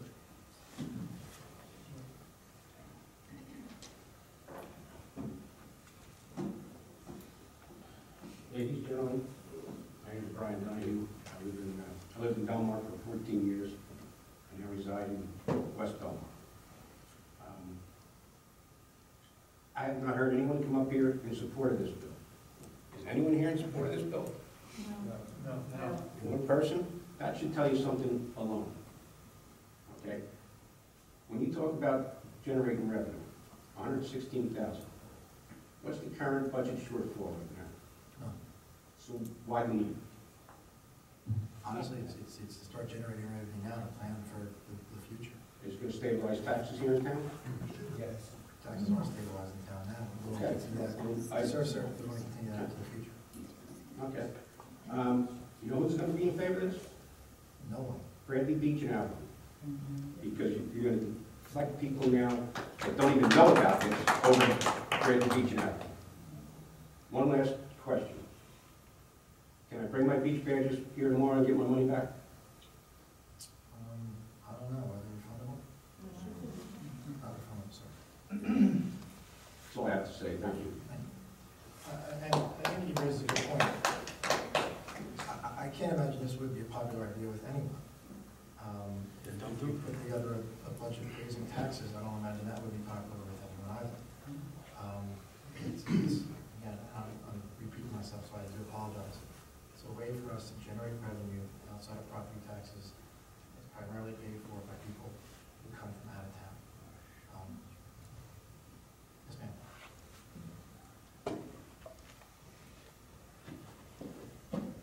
Angela Pfeiffer, 319 Fifth Avenue. As a resident of Belmar, I certainly appreciate trying to keep our tax base low. Mayor, you mentioned floating a trial balloon, and if it works, great, if not. Before we invest in new kiosks and painting more lines and numbering them, why not just raise it from $1 an hour to $1.25? That would probably give us the same revenue. Try that as a trial balloon and see what happens. It's not affecting the residents. The volleyball players won't mind spending another $1 a day if they had to. We don't park there. Okay, well then don't park it. We did. But those of us that have a hard time believing that it will, we'll put the meters in and then we'll take it away. I grew up in Brooklyn when they put up the Verrazano Bridge. They told us the toll was for 25 cents was temporary. And it just like it never went away. So don't paint the lines, don't number it, don't put up new kiosks. Increase it to $1.25. People don't put coins in, the extra quarter is not going to matter. And let's see what happens then, and then revisit it. Give it a 1-year trial.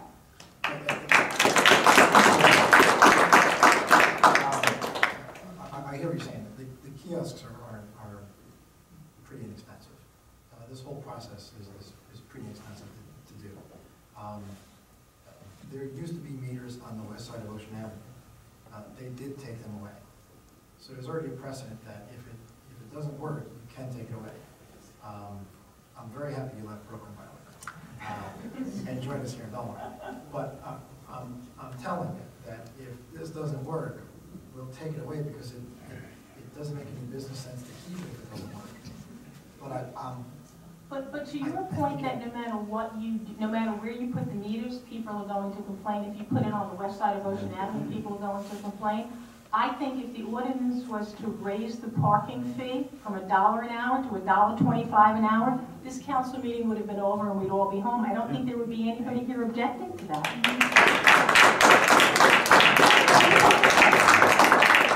Just try it. Try that. I don't disagree with that. No, well, I'm sure that someone always objects, but you're right. The majority of people we're here tonight. Would there be others? Who knows? But in general, people do object when you increase anything. And I completely understand what you're saying. I don't want to repeat myself, and you don't want to hear me repeat myself. But thank you. Yes, sir.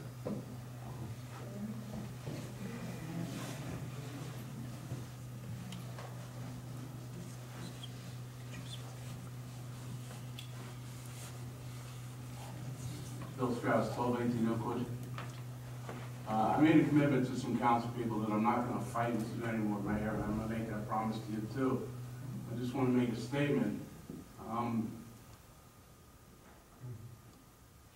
To go ahead and do things against what everybody wants is kind of the objective of the meetings that we had. And if you don't listen, you defeated the purpose of those meetings. Brian, you with me? Yes. Okay. And future meetings are going to be the same way. The way we want to work is we want to communicate. We want to find out something like this has got problems. So you need to go back to the drawing board and listen to the people, what they said, and come up with a solution. But to vote on this now, yes, you're going to alienate a lot of the people. You're going to alienate voters in the town. They're going to be voting again. I'm sure you don't want to alienate those people. You don't want to make them mad because they're going to remember this. So why not vote no tonight? Vote no, go back to the drawing board, figure out what's going to work, communicate with the residents about what they think is a good idea, and then come up with a plan that's going to work. Okay, so I'm asking you, tonight, vote no, go back to the drawing board, and come up with a plan that the people are going to be happy with. Whether it's listen to all their suggestions, you'll have it on tape, you can go back and listen to everybody's suggestion, and then you can make a decision that's going to work. But if you push this through, you're going to alienate a lot of voters. And I'm sure when you're up for a re-election, you're not going to want Bill to do that, because they will remember it. Okay? So just remember the meetings we had about communication. Thank you.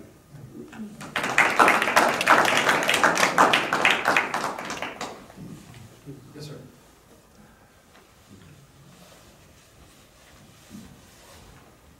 Doug Thorne, I actually live in Hull. I've been playing on the beach for at least 20 years. And I look at it, I'm really glad you had the visual. And as I hear the residents that are going to be affected, there are options in these 3 spots of where else to park for very limited. But if you just did what you can do without this, excuse me, which is just meter Ocean Avenue again, somebody who's on 12th and 13th has a lot more options to find another spot. Excuse me, than park that meter. That seems like a better solution.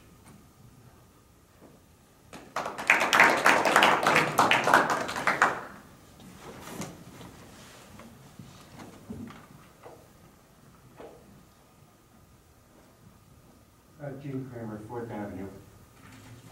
I lived on Ocean Avenue for 18 years and always had meters in front of where I lived. Inasmuch as everybody talks about bringing back or retaining the look of Belmar, I recommend that why don't you just put the meters back on the west side of Ocean Avenue. Where they were and so there is no need to float another ordinance in order to do that. That's already in place. And why they were removed, I don't know. Thank you. My recommendation, and nobody can criticize you for restoring what was. I'm sure someone will criticize. Yes, but I should. That's all. Yes.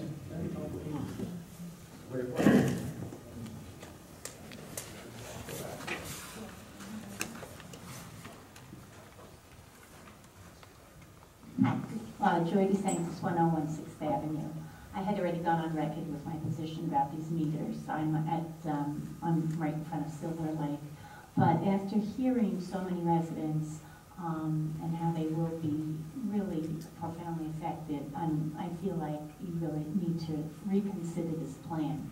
I also feel like, didn't we get a little windfall tonight by selling the food space? Didn't we have an unexpected amount of money? Maybe we could try to do something more creative, in a combination of maybe opening another area to sell food in combination with increasing by 25 cents the existing meters. I just feel that we're hearing from the volleyball team, we heard from the runners, we have music on the boardwalk now that people come in the evenings on Thursday for. I really feel that the quality of the people that will be affected by this are the very people we want to keep here. If anything, I think mass transit is going to be bringing in a lot of people that will not pay, or almost attracting other types of people. Not that there's anything wrong with that. I'm just saying that there's a good quality of people here that come for these great activities. I eventually anticipate there's going to be a pavilion. There are seniors and a women's luncheon a women's group that will be affected by this. So I really would hope that the council would reconsider another plan where revenue, and the other thing is that nobody's talked about reducing revenue somewhere else. I know we always like to increase revenue, but maybe there's a little area where we could sneak out a small amount of money that might be excessive. As an example, we put in very expensive fountains, $230,000 in Silver Lake. It just kind of doesn't feel right that we're only getting $115,000 from this, and so many people are being affected by it. I feel very badly for, especially the sports people that come here. Even people come to walk their dogs around Silver Lake, not necessarily just that, but to enjoy the Silver Lake area. I don't know, they probably do the same thing in Lake Como while they are exercising their dogs. So.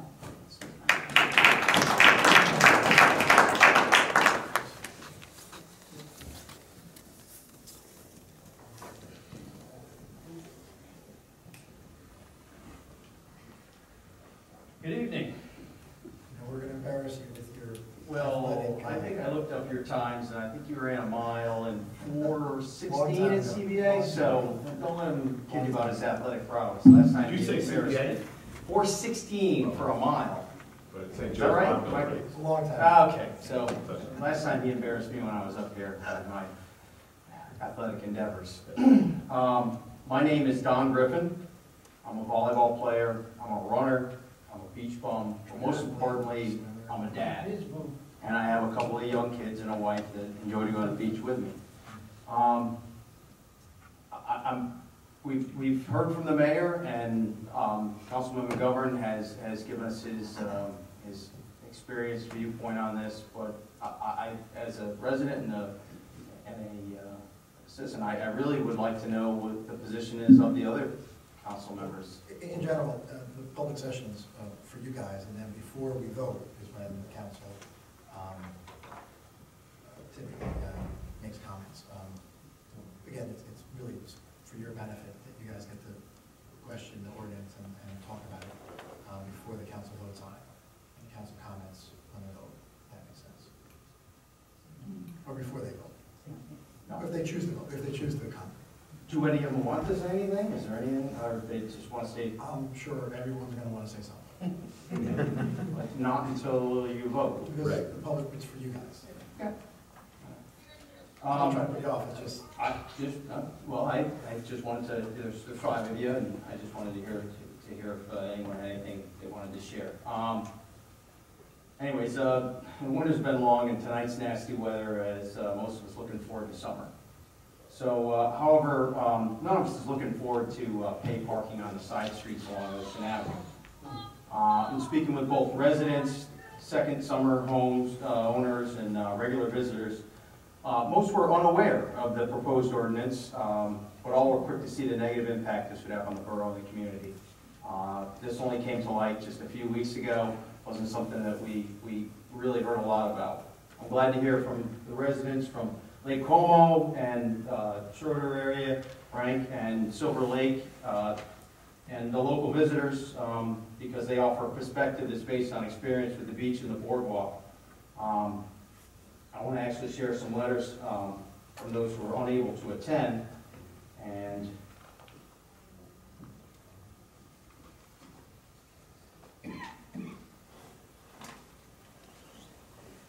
me here.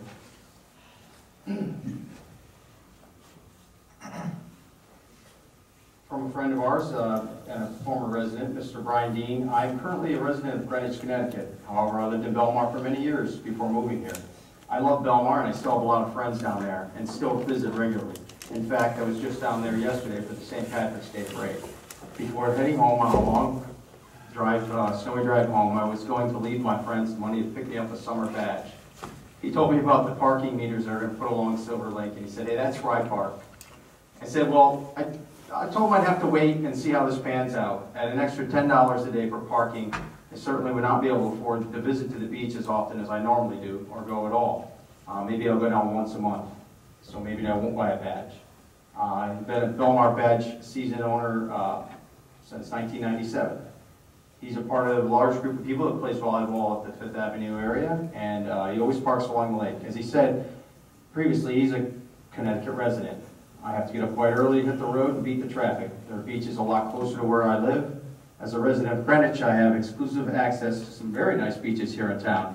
In fact, there's an entire island which Greenwich residents enjoy exclusive access to, and it has free parking. Despite this, I've always chosen to make Belmar my summer beach spot because I love the town, I love the beaches. I've got great friends there. It can be a long, weary, early morning drive, but once I arrive and see that welcoming ocean ahead, it all becomes worth it. Now, though, at the end of that long drive, I'm going to have the very unwelcoming parking meter waiting there to suck another $10 out of my pocket, on top of the gas and tolls I just paid. Add in the price of the beach badge, and I wonder if I should sleep in on the weekend, save my money, and maybe start taking advantage of that private island. I can't see how this will be appreciated from those out of town visiting your beaches. I also can't imagine the locals are too happy about this either. Before moving north, I lived on Ocean Ave. So I know firsthand that residents rely on that parking as well. I'm sure the nearby businesses will suffer from this too. If I stop going, they obviously lose business. Even if I still do decide to head to the beach, I know that I will now face an additional expense of $10 to park. Well, there goes my food money. So I won't be grabbing breakfast or pizza for lunch across the street. I'm packing a cooler this time. So it seems to me that the new boardwalk construction expanded curbs in places where we've lost some. Just wondering why we're looking to move these to residential streets. Another letter from a longtime resident and businessman here, from Tom Wagner and Jennifer Sigmund at the White House in Belmar. They're writing because they're unable to attend the March 3rd meeting. They'll be out of town, but they are terribly concerned about the proposal for additional metered parking in front of the White House and other areas. We're a family-owned business in town for 52 years. We received your Belmar FYI and subscribed to Belmar View on Facebook, but no mention about this or the proposal or the proposed ordinance. They wish they could have their voices heard tonight, but I'm here to read this for you.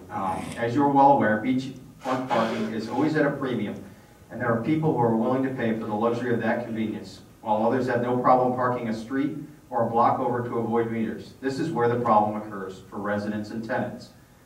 Along with our seasonal business, there are many multifamily homes that do not have adequate off-street parking. The meters will push the meter avoiders further, therefore pushing residents and tenants further. It becomes a major inconvenience and a struggle for those who need to unload luggage, laundry, groceries, and go about their day. Already, on a beautiful summer day, people are double park while unloading and sometimes parking as far as Inlet Terrace. It seems a large burden to be put upon us at the beachfront well above our tax dollars. How does this make Belmar better for us and our immediate neighbors? I urge you not to go through this proposal and be an advocate for all of Belmar's taxpayers.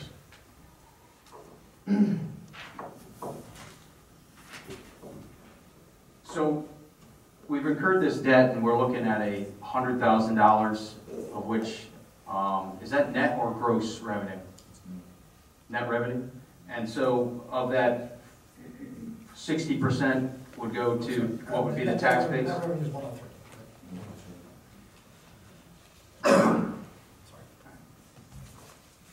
So I'm the last person that will ever ask for a tax increase, and I'm not proposing such a thing. I think that, and I'm not proposing such a thing. Those words won't come out of my mouth. But in fact, pay parking is a tax. So I would suggest that we could look towards ways of maintaining our revenue and cutting our expenses. Belmar's Beach and Boardwalk, especially the area around 5th and 6th Avenue, is very attractive to families and young kids. Even though the paid parking spots are not in front of any residents, the removal of the spots from the free parking pool will cause the free spots for several blocks to be filled all the time by residents' cars, their second cars, friends' cars, and weekend visitors' cars. There will be a displacement of free spots from these concentrated areas into the surrounding neighborhoods that will extend for blocks in all directions. Businesses that will be impacted by paid parking around Schroeder Park include the Belmar Fishing Club, the White House, and the Summertime Surf Camp. Businesses that will be impacted by paid parking around Silver Lake will include Crave and La Terraza. I'm sure the owner, Nick, would recognize a lot of the faces in the audience as his regular customers. The Morning Above bed and breakfast is there as well as any future concessions that might occupy the Taylor Pavilion location. Visitors to the 400 block will choose to go elsewhere, and that will mean a loss of revenue to those restaurants of conservatively $20 per weekend. This is $200 per person. That every 10 people that decide to go somewhere else is $2,000. Those are the people that you're going to be facing, the restaurant owners. They're going to say, these people left because they don't like to pay parking. We're not limited to visiting the restaurants there. The visitors to the town and the residents of the town go inland as well. 9th Avenue Pier, 10th Avenue Burrito, on and on. We visit and we love to go to all the local restaurants after the beach. Looking at neighboring towns that have implemented paid parking on side streets, such as Seaside, Point Pleasant, and Asbury Park, there is a common theme among them: a large bar and club scene that prevails in these towns. When it comes to revenue generation, paid parking in residential areas should be a last resort. Although it is intended to generate revenue from non-residents, it will force residents to pay for parking if they want to visit the beach or boardwalk between 8 a.m. and 7 p.m. Please recognize that these visitors to our beach and boardwalk are in fact our customers, and these customers have a choice in this free market environment. The cost of a parking and a beach badge in Belmar will make it cost prohibitive for families to visit Belmar. The more cost-effective options would be going to Bradley Beach for $70, or you could go to Avon for $90. Heck, for the amount of money you spend on the beach badge, you can join the pool in Avon for $95. Heck, why not go to Spring Lake? $105 for a badge, $200 for a beautiful new stainless steel pool in their $5 million pavilion. Seagirt, $105. Manasquan, $70. All free parking, with the exception of Bradley Beach's east side of Ocean Avenue.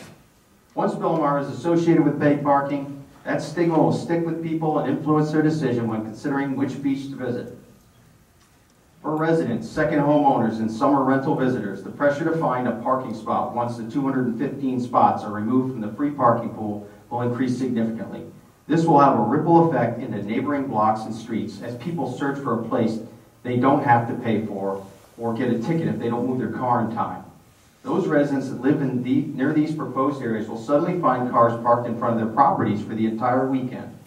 This will create anxiety among residents that isn't worth the revenue it might generate. Looking at the map of the town, it's not really spread out. It's concentrated in a couple of areas. You've got 156 of the 215 spots are within a few blocks of each other. When you displace 98 parking spaces along Silver Lake, there is no parking along Silver Lake on the south side. 98 spaces will take up about 4 or 5 blocks. When you are not using angle parking and you're parallel parking, there are 24 spots on 5th Avenue from Ocean to A. And there's only about 5 spots on the little side streets, the A's and the B's. You are going to push 150 spots. You are going to literally push all those people into the whole north end of Silver Lake. Just wait and see. Just do the math. Count the spaces. People will not park in those areas. You're going to displace them. It's going to have a ripple effect.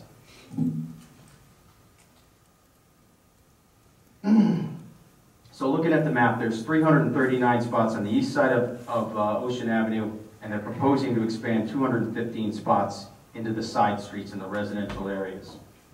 The west side of Ocean Avenue has 188 spots. That's nearly what you're trying to accomplish, yet it's spread out evenly. And if someone doesn't, if there's someone on Ocean Avenue and one of those beautiful homes that doesn't have a 2 or 3 car garage behind those beautiful houses, and they need to park somewhere, they've each got a side street to look to. The people in those areas don't because it's so concentrated. Focusing pay parking in areas around Schroeder Park, Silver Lake, and Lake Como is discriminatory towards those residents that live in those areas. The value and purchase price of their homes was predicated upon the availability of free on-street parking. Now the borough is proposing to expand paid parking beyond its currently defined boundaries into the residential side streets. The long-term existence and neutral distribution of parking spots along Ocean Avenue provides for the borough to collect revenue from beach and boardwalk visitors who choose to occupy a premium parking space in exchange for a fee. The borough can collect more revenue from the 188 parking spots on the west side of Ocean Avenue than from the same amount of spaces in the 3 proposed expansion areas. If the borough desires to raise additional revenue from paid parking, this proposed ordinance is unnecessary as there are currently 188 spots on the west side of Ocean Avenue within the existing ordinance that the town is not intending to charge for at this time, but which could be utilized to generate at least as much or almost certainly more revenue. In ending here, we have come a long way in bringing Belmar's beach and boardwalk back from the destruction of sand. Please don't bring the scourge of parking meters to the residential streets near Ocean Avenue. I urge you, all of you, to vote no on the proposed ordinance and live within the confines of the existing ordinance. Thank you for hearing me.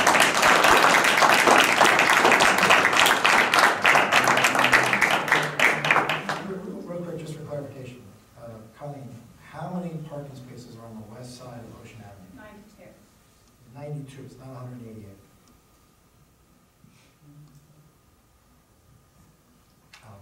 I still think everything you said. Okay, all right, I can count again, but perhaps I'm wrong. If it's 92, it's 92. Right. I'm not trying to take away from the other things you said. People are going to put money in those meters more likely than they would the ones along Silver You had a Lake. chance to make fun, and you did a very good job.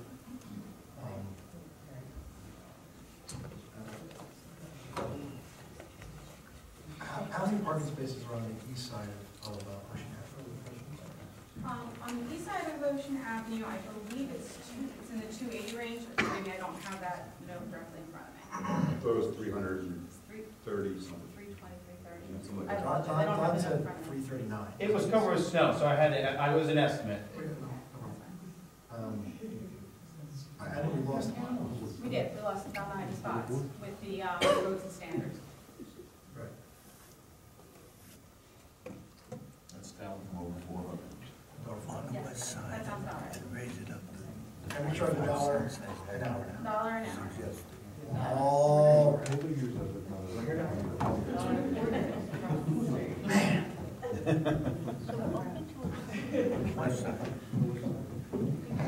Nor did Don's a triathlete. Well, my colleagues, I don't necessarily want to cut off public comment, but I do want to, I guess while we're in public comment, suggest that we take the input from everyone here today.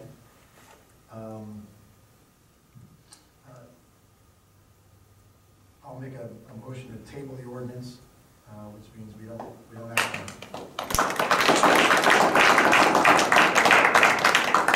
And we'll take the idea of increasing the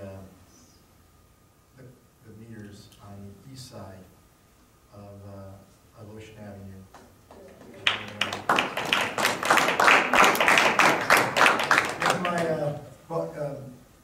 If it's okay with you all, because I know you probably spent way too much time here already, I'll make a motion to close the public portion.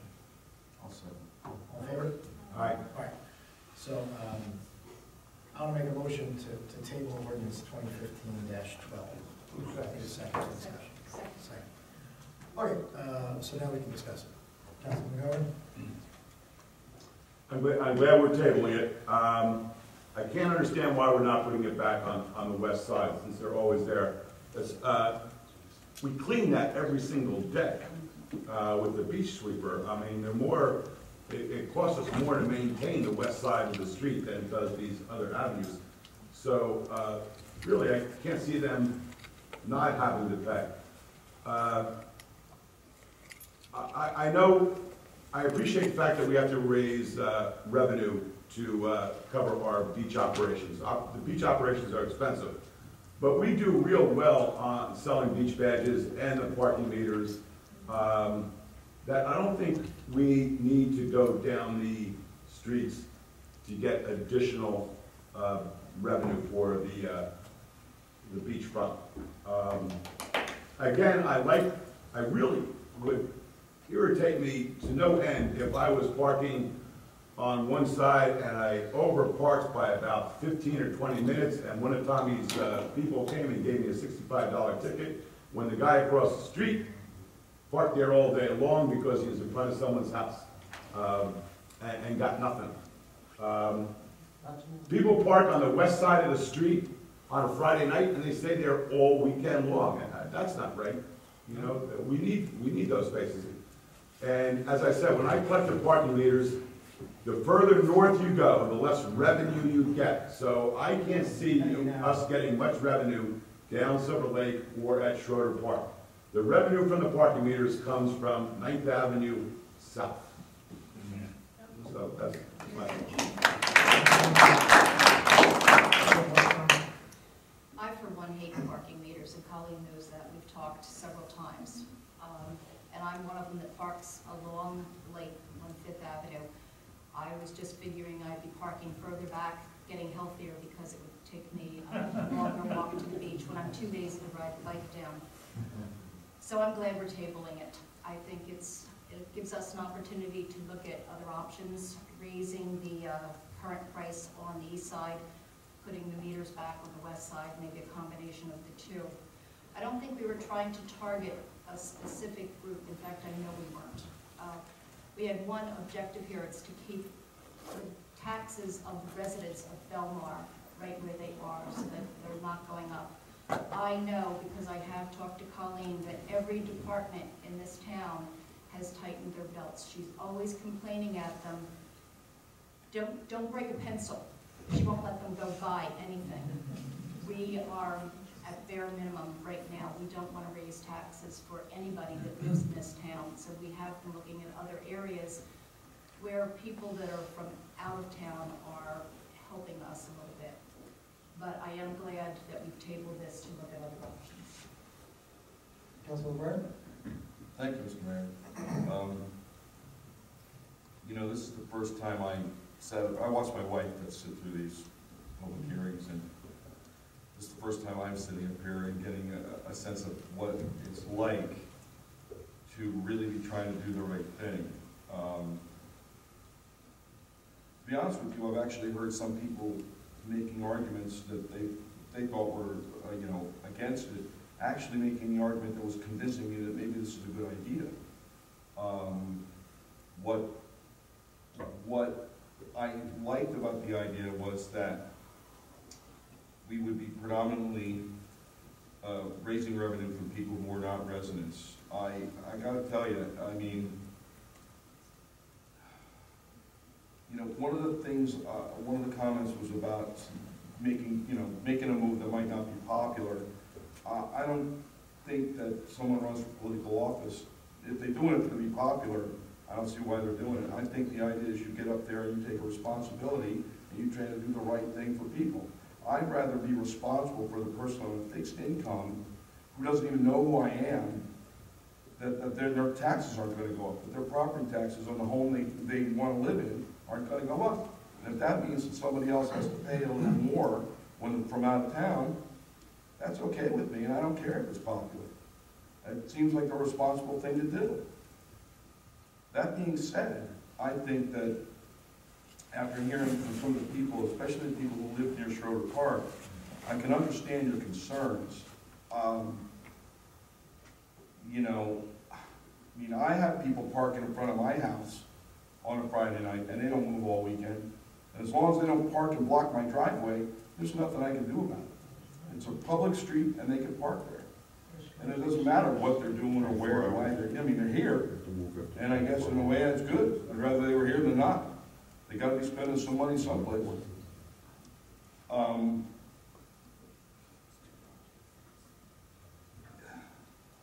You know, we do run a very tight ship. Belmar always has. A really tight ship. We're not wasting money anywhere, and costs are gonna go up. And through no fault of our own, we have debt from Sandy. I mean, we're getting money from FEMA, but even when we get all of that money back, we're still gonna owe our share. And we're gonna have to come up with a way to pay for it. And again, I'd rather figure a way that's not gonna make somebody's property taxes go up, something else. That's the only responsible thing to do. You know, parking is, I mean, some of the arguments I've heard about how having metered parking around these other areas is going to hurt business, that applies to along Ocean Avenue as well. That's definitely one of my concerns. You know,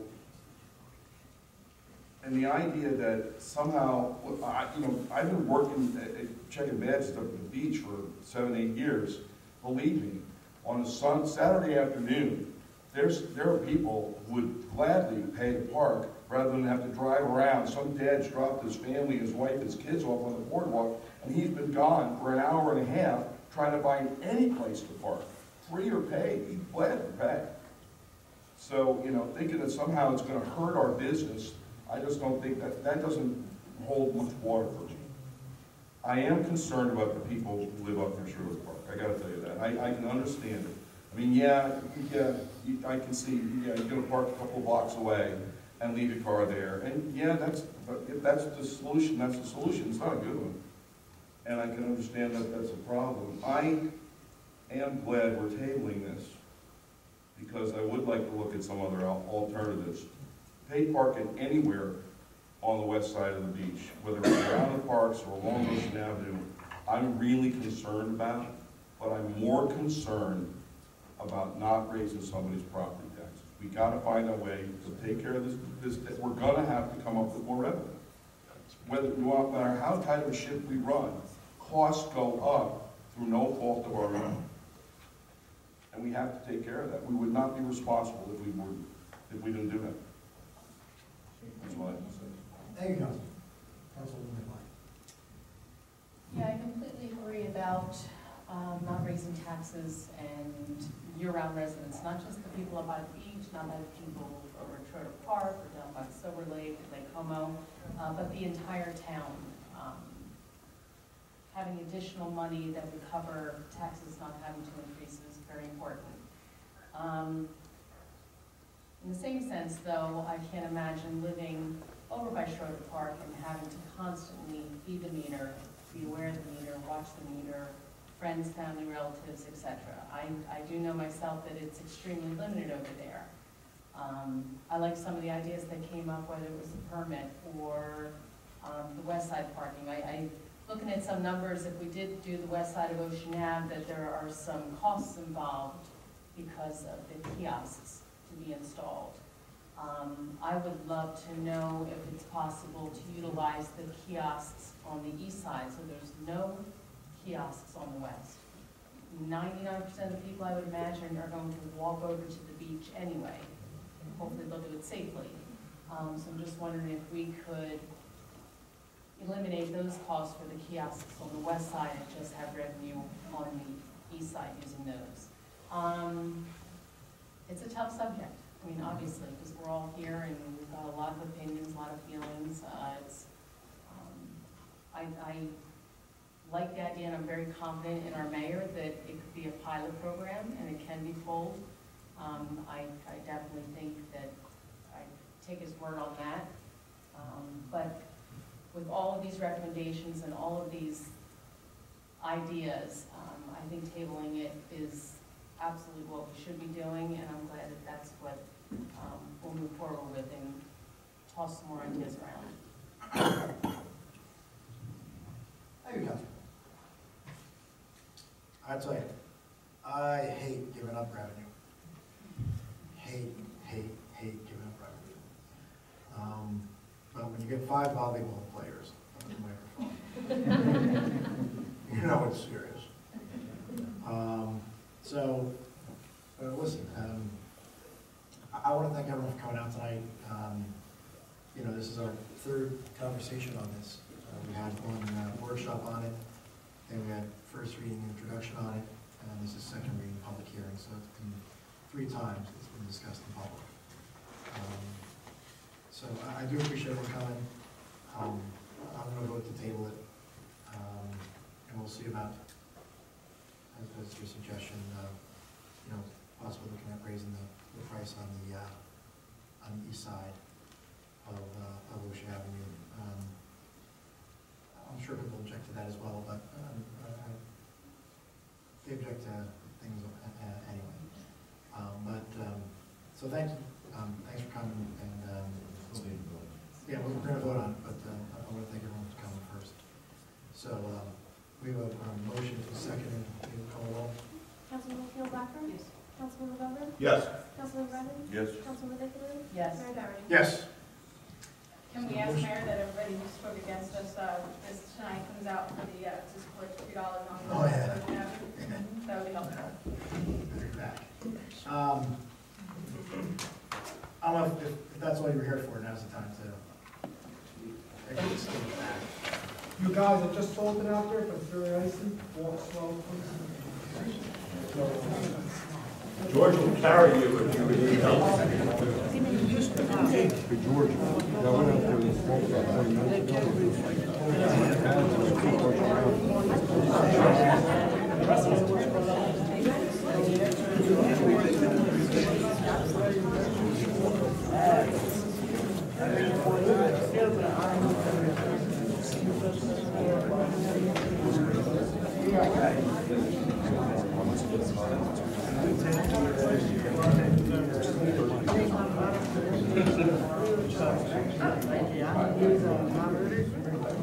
I'll tell you back. We're going to go.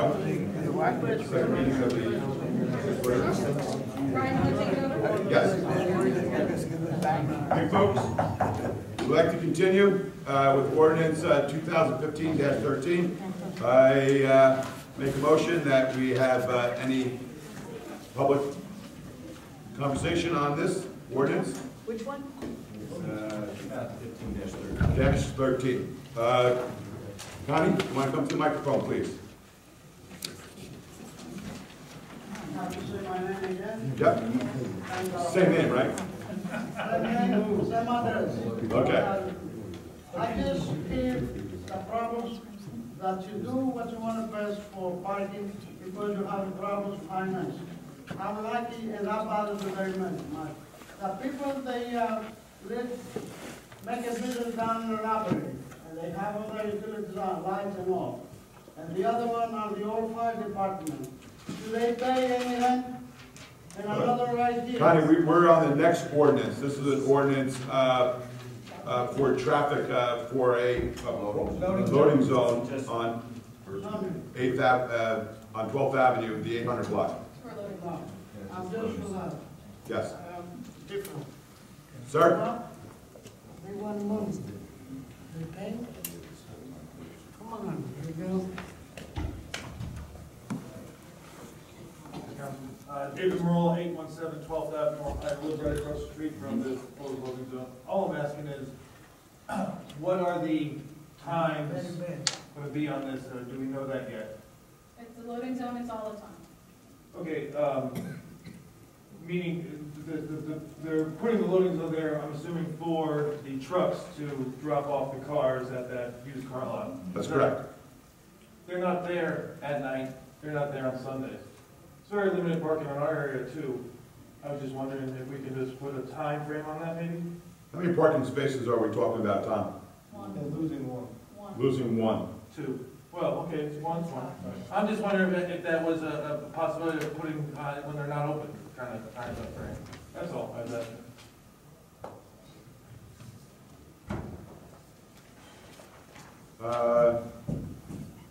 Anyone else want to talk on that? Okay, seeing no other public, I make a motion to close. Second. All in favor? Aye.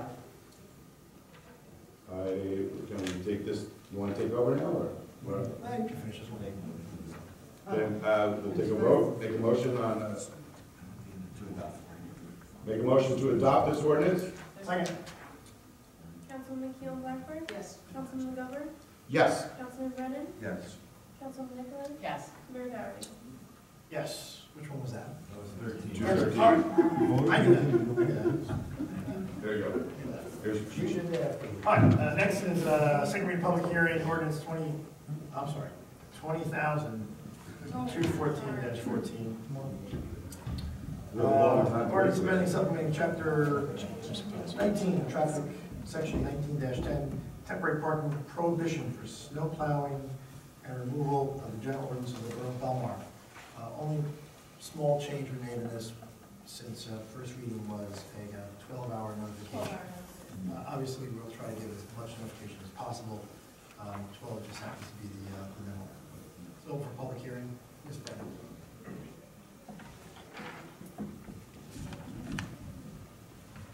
Brendan Reed, 109th Avenue. I'd like to express my support for ordinance 2015-14. I think it will immensely help the Department of Public Works perform an amazing job in clearing our streets. So I'll make a suggestion here. How about a provision in this ordinance to notify the managers and or owners of multifamily dwellings, condos and rentals, and to ask them to notify the residents? I ask that because not everyone's on code red or bothered to look at the borough's site. Many buildings have inadequate or in some cases no off-street parking. When we last had the snow emergency, we watched someone take a photo of someone else's car in their parking space. Kind of got a little tense out there.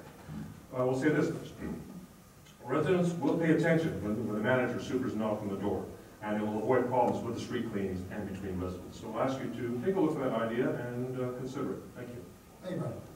I think we can do that. We can probably get a hold of the, We'll certainly inform them all. yeah, we'll certainly inform them. Thank you, Brian. Yes, on this ordinance.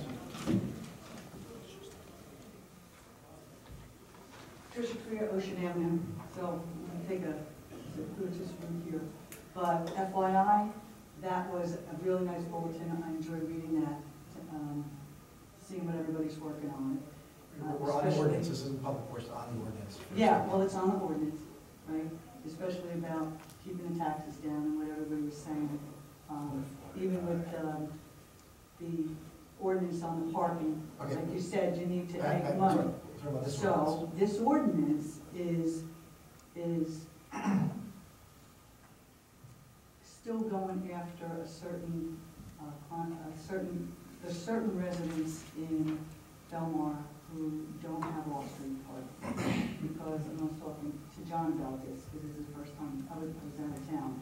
So it's the first time I read it, but there's not everybody has off-street parking. And then asking people to go and park up in municipal parking and then walk back to their car and still go back up to get their car and so forth and so on. And I understand what you said about people shoveling their way out of their driveway, and then they have to clear the street again, and shoveling their car out and clear the street again, and so forth and so on. But it does again, and I know what you're saying about you don't want to raise taxes, but you're still going after certain residents who can't put their cars off the street. $150 is a big deal. And then every day you're not pulling your car, $150, you can be have a snowstorm for a week and you really out a lot of money. You're still going after the people of Belmar. So maybe think out of the box.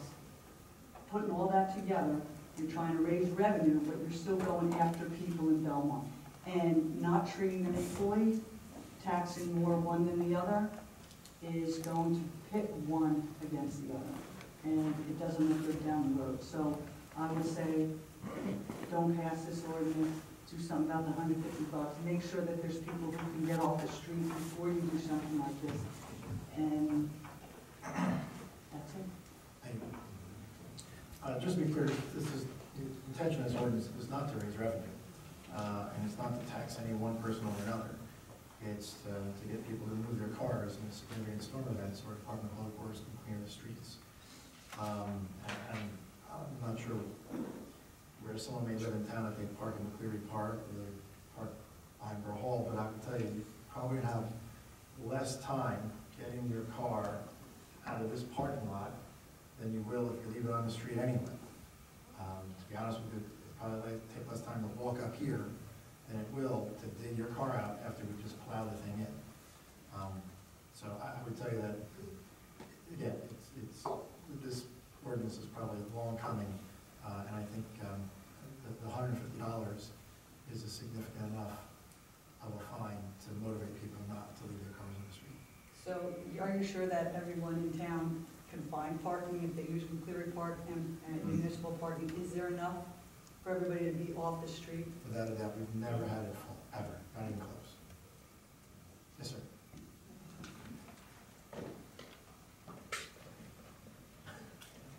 Yeah, you.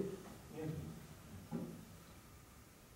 Michael Drew, 16th Avenue, coming up in support of the ordinance, not to just disagree with you. This would save money because it allows a shorter time to foul the streets. Nobody has to dodge around cars. It's also a safety factor, so there's room for police and fire to get. Trust the council.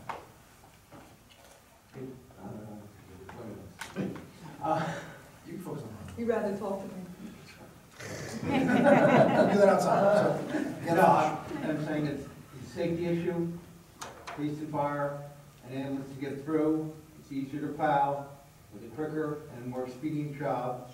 And as far as where to put the cars, if you recall, there were some photographs of where we put cars in the other storms, up on the sidewalks, over in front of the crate, and places like that. So there are places all over town to get them up. We don't, everybody was helping everybody else out during those storms to get up anywhere. So I'm just voicing my concern and support of this ordinance as a resident. Thank you, sir. Any questions or comments on this ordinance?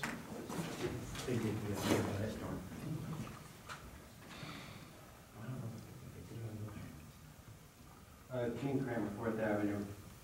I respectfully request a change to one word here. Generally, I support this. I don't normally park any of my vehicles in the roadway anyway. But here in the first paragraph, it says, residents shall be given 24 hours notice of said determination by way of reverse 911 and posting on the borough's website. I think the word resident should be changed to the public. To the best of my knowledge, to sign up for the code red notification, you don't have to be a resident in order to do that. Likewise, you don't have to be a resident in order to keep in touch with the borough's website. I have a number of neighbors who are not residents, but yet want to be aware of what's going on in town. And that should be changed. I think changed the public shall be given notice. Okay? The other thing I think I have concern about is it looks like this document was altered from an existing ordinance. And with the addition of the use of a code enforcement officer, this pertains to traffic, which is normally the purview of our police department. We know our police. They're trained, they're qualified, they take an oath of office here in front of us. When you just put something into an ordinance that says code enforcement, who is that? Does he have any qualifications? Has he been sworn into office, or is he merely just an appointee? Does he have the tools and the knowledge and experience that a police officer has? I can't imagine that somebody that's just a code enforcement officer can determine the ownership of a car by a license plate without having access that a police officer has. I don't really know the rationale behind this, but I would recommend taking that out of there and leaving police work to the police. Thank you. I just want to make we vote on this, I'm going to change it to 12 hours. It is 12 hours. It's actually written in blue, so it prints out very faint. You can't see, I just saw it on April's screen. It is there at 12. Yeah, 24 is. Well, I'm sorry, I did hear that. I must have an old copy. No, it's the way it prints. It's addition changes are in blue, and it didn't print out very well. Okay. But it is changed. All right, thank you. On this I ordinance? was on before, can I run out? Connie. This is for On this the ordinance. snow parking. Oh, okay. No, I wasn't. All right, see another hands, I'll make a motion to close the public portion for ordinance 2015-14. All in favor? Aye. All for move for adoption, ordinance 2015-14. I'll second. Councilman McKeel Blackburn? We've talked tonight about keeping taxes down, and Mike Campbell did sit here a couple of weeks ago and state that during that emergency, snow emergency, about a month ago, when the mayor made the code red calls to everyone and asked them to remove their cars, that his guys did a whole lot faster job in a lot less time, and that saves all of us money, so that's very, very important. I know it's been stated if you have summer neighbors, their driveways are not occupied right now.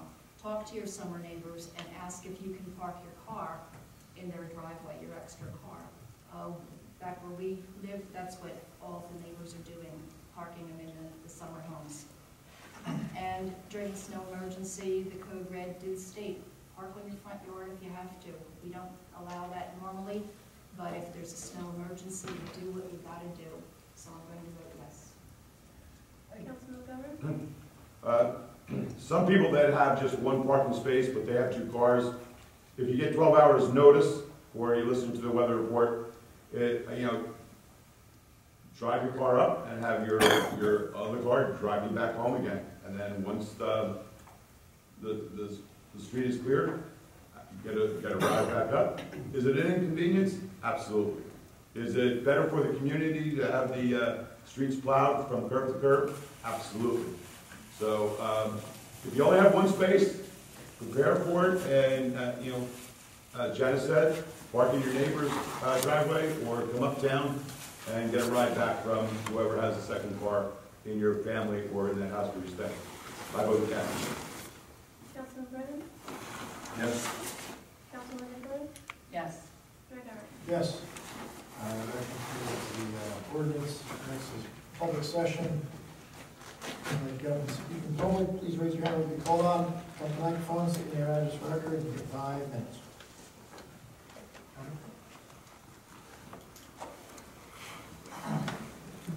$10 for this, 1,002 Main Street. I heard that whole thing now about parking this and that, because finance, you have to travel for finance. I like it to know the places that you are providing to the 120 right here on the railroad, person, the railroad, and the end of the parking lot. What they call art shop, Arts Council? Do they pay rent? Do they pay utilities? No.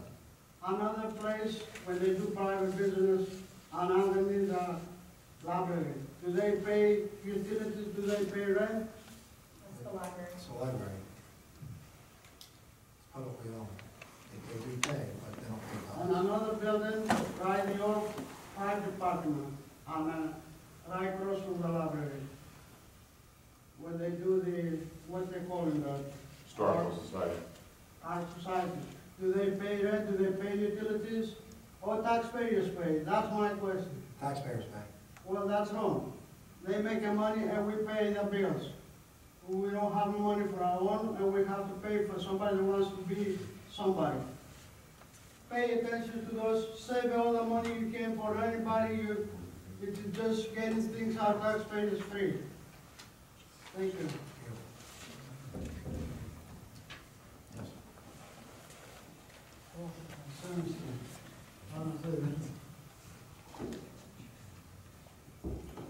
Joy DeSanctis, 101 6th Avenue.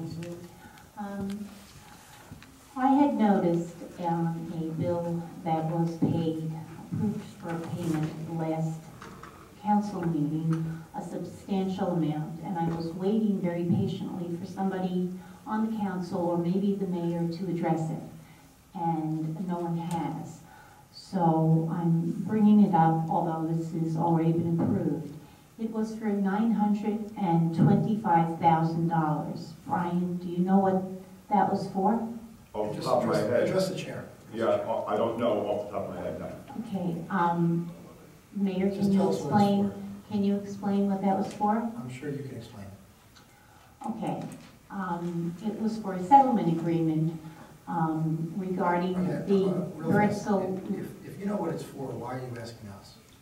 Because I'm wondering why you haven't spoken about it in public. It's such a large amount of money, almost $1 million, that was put through on the paid list of invoices, and nobody even addressed the public to explain that we were paying a settlement that we had agreed to, and it directly conflicted what you had said we were going to do. So we paid Birdsall through a private, it's not Birdsall, it was Partners Engineering and Science. We settled with them. They sued us for $1 million. We settled for $925,000. Who represented us? How did that happen? Why did we pay so much?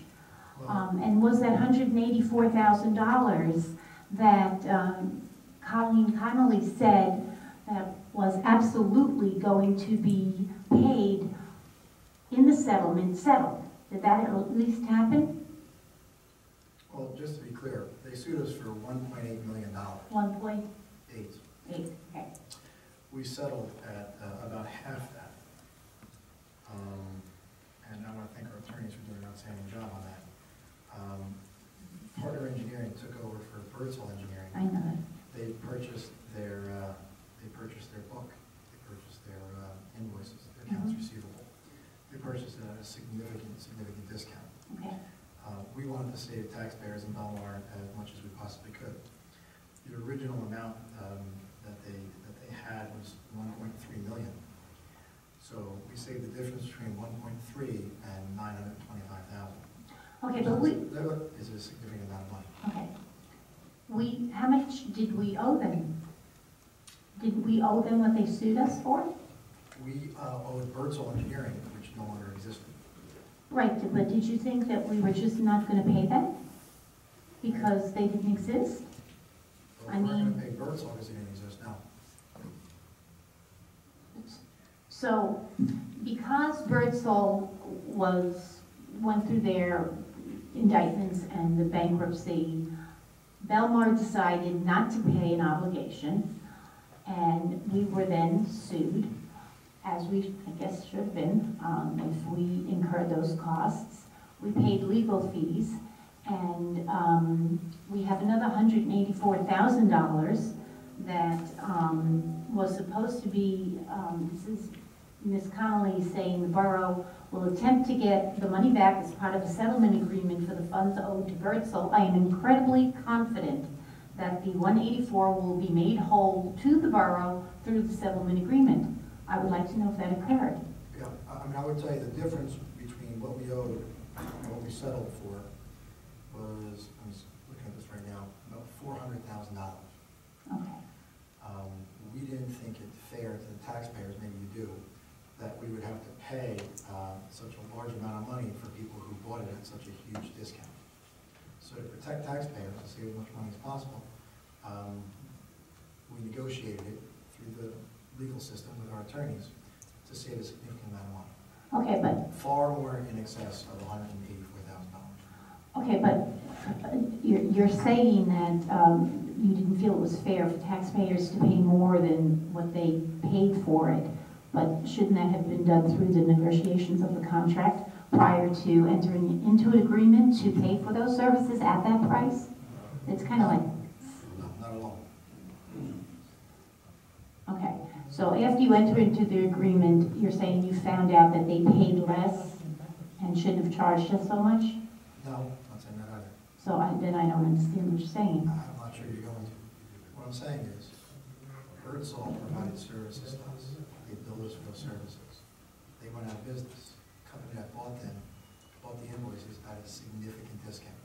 Significant discount. And I thought that the taxpayers of Belmar should get a significant discount as well. And we ended up doing that through our attorneys by negotiating as opposed to paying the full price.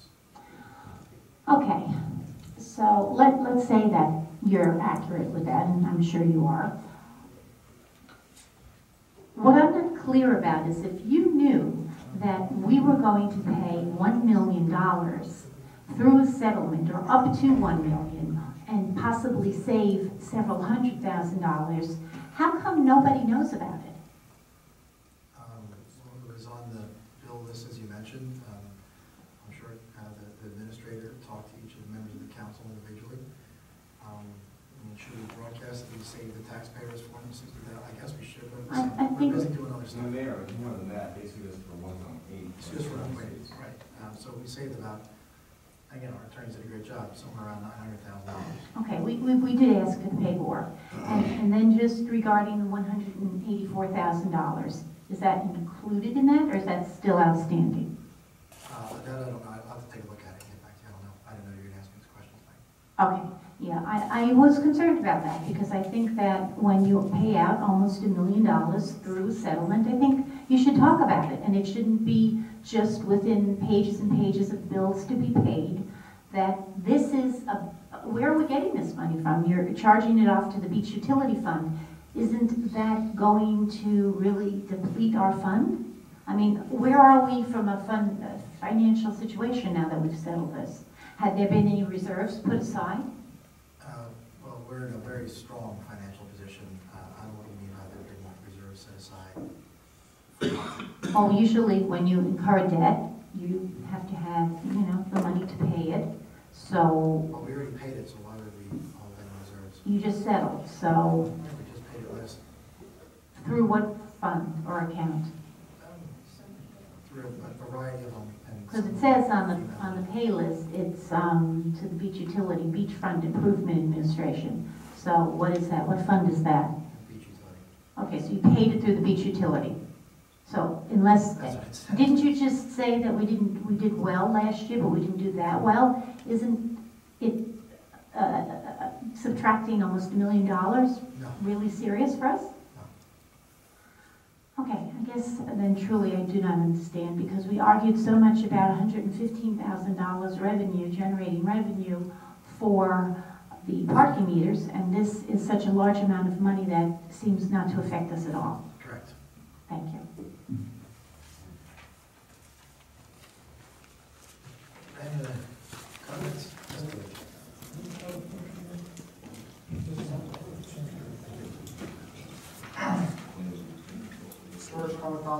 Third Avenue. First of all, I want to say I love my mother dearly, but I just do not think she understands the Art Council. The building got destroyed. Those people put their own man hours in there fixing the place. Again, Mom, I love you. The Historical Society with Pat, when the storm came, they had everything upstairs.